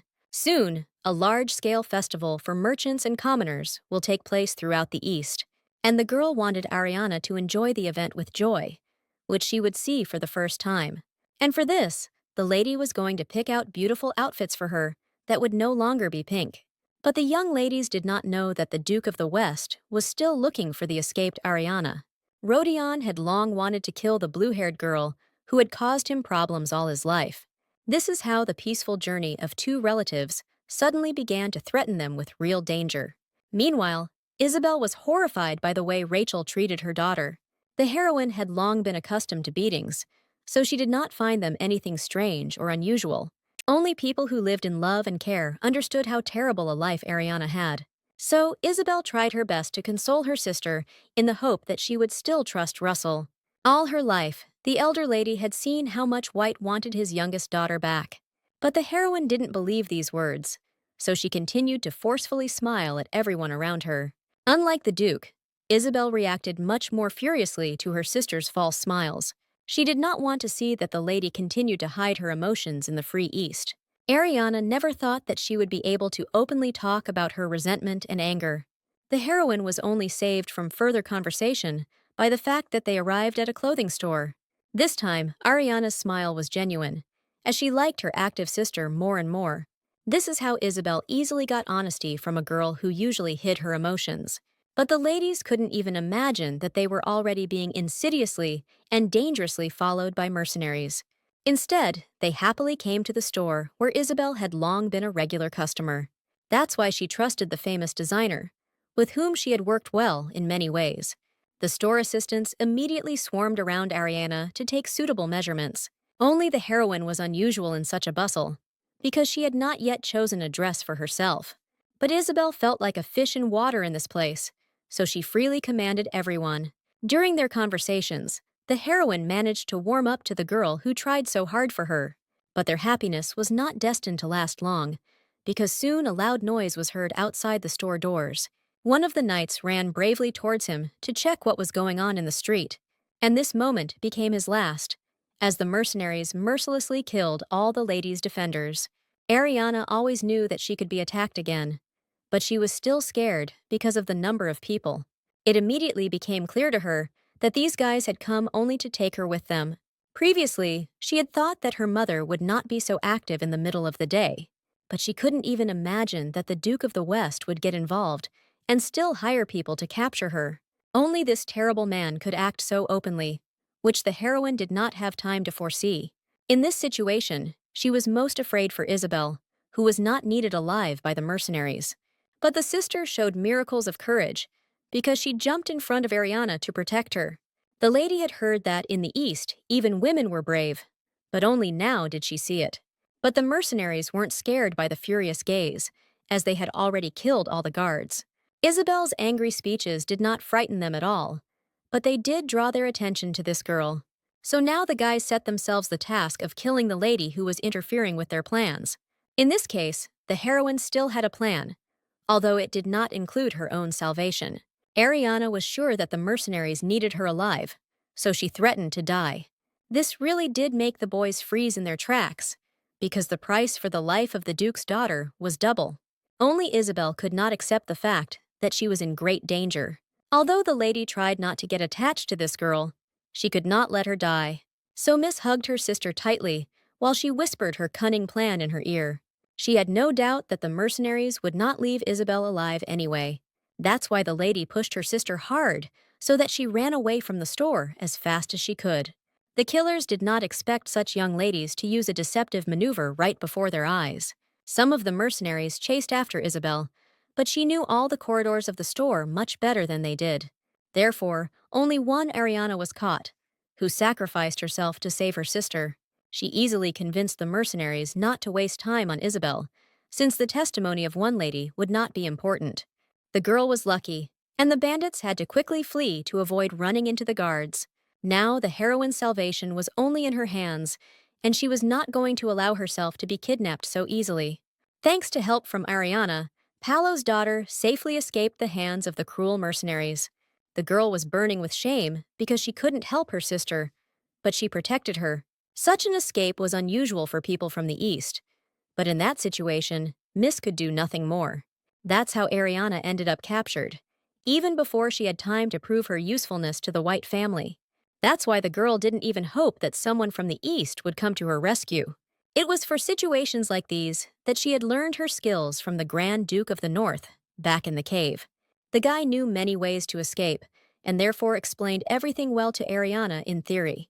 He was sure that if the girl repeated his words exactly, she would definitely be able to escape. At that moment, the heroine, out of pride, was uncomfortable recognizing Kirus as her teacher. But now she was ready to idolize the guy who had told her so many useful things.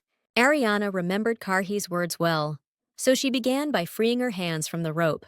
After some time, she actually succeeded, and her chances of survival increased dramatically. She tried to remain as still as possible as she carefully freed herself from the bonds. It was only by a lucky chance that the lady kept the dagger, which the mercenaries did not find on her. While the guys were still chatting in a relaxed manner, the heroine was even able to peek out of the bag. As she expected, the mercenaries left a guard near her, although they did not believe in the possibility of escape. All this time, Miss lay obediently in the cart, but in fact she was already getting ready to run away. She understood that if the carriage left the city limits, escape would become impossible for her. These mercenaries dealt with the guards so quickly that it was clear how strong they were. But the lady remembered Ibaster's words, that the knights guarded all the exits and entrances to the city. It was at this very moment that the mercenaries started talking about the guards that had appeared in front of them. There might not be a better opportunity to escape, so Ariana didn't hesitate. The mercenaries did not believe in the young girl's abilities, so they turned away from her. This is exactly what the heroine took advantage of and bravely jumped out of the carriage at full speed. This time the lady was lucky, and none of the guys managed to grab her to return her to the carriage. Her landing was hard, but it was still better than being kidnapped by assassins. It so happened that the girl landed right in front of the knights who had recently arrived in the city. It was Zior who returned home as quickly as possible, and his appearance became a salvation for the heroine. Ariana couldn't have imagined that her escape would turn out to be so successful for her. The heir to the East was one of those who loved to joke even in the most serious situations, so he looked mockingly at the cart with the mercenaries who were trying to escape from the place. Before the girl could even blink, some of her pursuers were dead on the spot. The guy was glad that the lady jumped out of the carriage right in front of him, because he saved her. Zior often resorted to prayer to higher powers to thank them for happy accidents. The heroine saw him for the first time, but no longer understood how to speak to this man. The heir quickly changed topics of conversation, which made him seem superficial and reckless. But in fact, his assistants had already captured 2 mercenaries alive for interrogation. And suddenly, Zior invited Ariana to join the torture in order to personally find out the truth. The heroine would never have refused such an opportunity because she was not afraid of blood and cruelty. The girl's behavior once again convinced Zior that she was more suited to the role of heir. Soon all the pieces of poison were removed from the mercenaries' mouths, so they could no longer die. Ovelian openly enjoyed the helplessness of the murderers, because he hated such people. The poor guys knew perfectly well that they would not be able to remain silent for long. It was because the expression on Zior's face alone scared them to death, and he hadn't yet taken action. Rodion would not have taken such a high place if he had not thought out all his plans down to the last detail. He didn't have much faith in the mercenaries' success, so he began searching for important witnesses in Ariana's case. The Duke understood perfectly well that any person could hinder his reign in the future. Therefore, he was going to destroy all the witnesses so that no one could prove the girl's terrible life. Meanwhile, the mercenaries desperately resisted, trying to take all the secrets with them to the grave. But Ziora was not at all embarrassed by this persistence, because it was always only a temporary phenomenon. It was clear that the guys were trembling with fear, but they still tried to hold on until the very end, while the heir, with a sweet smile on his face, brutally beat the kidnappers of the Duke's daughter. No human being could withstand such emotional and physical pressure. Zior knew people's weak points too well, as he was professionally trained in this. The torture had to be stopped only because of the appearance of adults who were looking for Ariana everywhere. The heroine did not expect that her father and uncle would interrupt her entertainment with the mercenaries so soon. Russell's face showed how much he was worried about his daughter, who had been the subject of an assassination attempt. But the lady continued to communicate with the man she did not plan to trust in a distant manner. It pained the Duke to realize that he had not done enough to deserve his daughter's love. Palos was the first to notice the wounds on his niece's arms, although she paid them no attention. The lady was accustomed to severe wounds, so these scratches were just a trifle for her. But Palos and Russell weren't prepared to bring the girl to a place where people were being tortured. So it was the uncle who first realized that the lady needed to be taken to a safe estate as soon as possible. As soon as Zior was left alone with his adoptive father, he noted Ariana's beauty and grace. The guy immediately noticed that the Duke blamed himself entirely for the girl's broken character, but he had no intention of solving his father's emotional problems because he preferred torture. Meanwhile, Palos was outraged by how careless Ariana was with her body. The man was furious that the girl stubbornly refused to pay attention to the pain, but the heroine really didn't understand why her uncle was so worried about her. She looked at her hands and saw only a pitiful semblance of pain and real wounds. In her past life, Ariana had been on the brink of death so many times that she didn't even think about stupid scratches. Several times, she had to deal with particularly painful wounds that were beginning to fester. However, the lady continued to sacrifice herself in the hope that at least someone would pay attention to her. But even the girl's husband didn't care about her, since he only saw her as a tool. This is how the heroine learned that she couldn't complain or suffer, so as not to attract attention. That is why the anxious words of her relatives so confused the lady, who was accustomed to pain. But every person in this family protected Ariana as if she was truly loved dearly. Even the men showed a lot of care for the lady, although she was accustomed to their heartlessness and coldness. The family's faces seemed unusually sad to the heroine, because she remained alive after the escape. Even the assistants were worried about the lady, while she had never seen anything like this before. Ariana sincerely could not understand where these people got so much kindness and care towards her. As soon as the girl entered the estate, the best doctor was immediately called for her. But the heroine never got any peace, because Isabel ran into her room. All this time, the girl was worried madly about her sister, whom she had to leave alone. Paolo's daughter, who was used to always protecting her loved ones, was tormented by her conscience. Only now did she feel a sense of relief that lifted the entire burden of responsibility from her shoulders. For the first time in her life, Isabel was glad that Zior had returned from the war early for the sake of bragging rights. No matter what her sister told her, Ariana considered her desire to protect the girl from the West stupid. Meanwhile, the adults of the White family held an emergency meeting due to what had happened to the Duke's daughter, and the heroine could not stay on the sidelines when it came to decisions about her future. The girl tolerated the pain so well that it seemed to everyone that she really had not suffered much. So the men found no reason to refuse the lady in her desire to join them. Only Langsley was wary of Ariana's appearance, although he already trusted her words and actions. The heroine was sure that the mercenaries were sent to her by the insidious Duke of the West. She had fought by his side in the past, so she was able to witness this man's cruelty firsthand.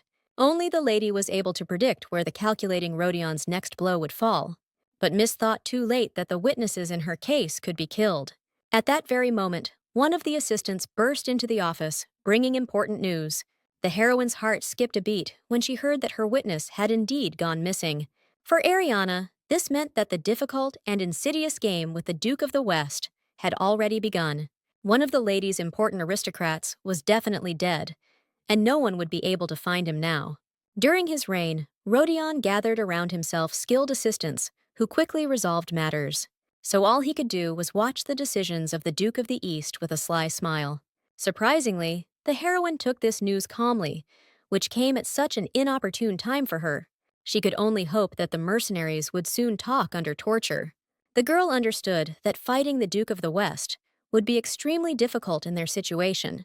This man never made any mistakes, which is why he held his position for so long. In the past, he was always an obstacle for the ladies, and now everything has only become much worse. Zior understood that ideally it would be good to know all the witnesses by name in order to call them to court, and the heroine was well prepared for this moment, as she remembered each of Rachel's guests. This preparation frightened Russell because he realized that his daughter had had to survive all this time. Despite all her skills, the girl still did not lay claim to the role of heir to the East. What surprised the Duke most was that his daughter knew the entire judicial procedure well. It was very important to choose the right person to represent my interests in court. So Russell could not remain inactive at the sight of a lady who was fighting so hard for her life. Ariana had no idea that her words only worried her caring relatives even more. The girl never thought that her father would be ready to write letters to the emperor himself for her sake. Only Zior noticed how much Russell loved Ariana, even though he hadn't cared about her before. This seriously worried the guy, who had been in first place for the Duke of the East all his life. So, when they were alone, the heir tried to attract the attention of his stepfather. But all of Russell's thoughts were still focused only on his beloved daughter from the West. He was frightened by the calmness of the girl, who quickly made good decisions in difficult situations. Moreover, she personally agreed to observe the torture, even though it was brutal. But Ariana never looked away, as if she was used to watching something like this. The Duke was horrified by this, because he understood that his daughter had an extremely difficult life in the West. Zior also saw potential in the heroine, because her abilities could be useful in many places. But her father wanted to create a happy life for Ariana, who had previously seen only pain. However, the heir had a different opinion about the girl that the Duke of the East was trying to protect. He remembered well their first meeting, when the heroine jumped out of the carriage right at his feet. Then the lady's gaze frightened the guy a little, although he had seen belligerence in her eyes many times before. That's why Zior would like her father to give Ariana all the freedom she needs to act. The heir understood that the lady would hardly forgive the Duke, but love can melt any heart over time. The heroine tried to devote all her free time to useful learning through reading. True, even such leisure seemed like inaction to the girl, but she could not constantly live in tension. This time, Ariana's calm was suddenly interrupted by a knock on the door as the Duke came to see her. The lady barely had time to tidy herself up in order to greet her father with dignity. Russell guessed what his daughter was doing and was flattered by her desire to constantly learn. The man was quite tired of the fact that the lady was still speaking to him formally, but this did not cancel his desire to take a walk with the girl, which she did not dare refuse. Throughout their journey, Ariana felt awkward, because she didn't know what to talk about with her father. Suddenly, she noticed Isabel ahead, but this time the girl did not approach them. This behavior of her sister only made the heroine even more tense, and she began to suspect something. But in reality, all her expectations were exceeded with a bang, as the family arranged a surprise for the lady. Only she didn't remember her birthday, while the Whites always celebrated it. Seeing such support, the heroine froze in place, as if she had just been struck by lightning. Isabel was the first to congratulate her sister, happy that they were finally celebrating this day together. And following her, the Duke modestly approached his daughter, whose heart was now ready to jump out of his chest. The man was glad that he could finally personally present a gift to his beloved daughter. He sent boxes to the Bronte estate every year, but the lady never received anything. The girl's heart sank pitifully when she realized how much everyone here loved her. Somewhere deep inside, the subconscious was still trying to remind the lady of the need to deny everyone, that Ariana was insanely afraid that she would be betrayed again and that she would experience incredible pain. That is why the past still did not let go of the heroine, although the present was much more pleasant. And this time, the girl could no longer contain the emotions that were overflowing within her. She finally opened her heart to the Duke, although before she hated him with all her heart for everything. At this time, the Duke of the West continued to act as he arrived at his daughter's estate. Rachel didn't expect her father to go so far and decide to destroy all the witnesses to Ariana's beatings. She had no doubt that all the necessary aristocrats had long since been killed. The Duke of the West had no pity even for his own daughter, as he hated failure.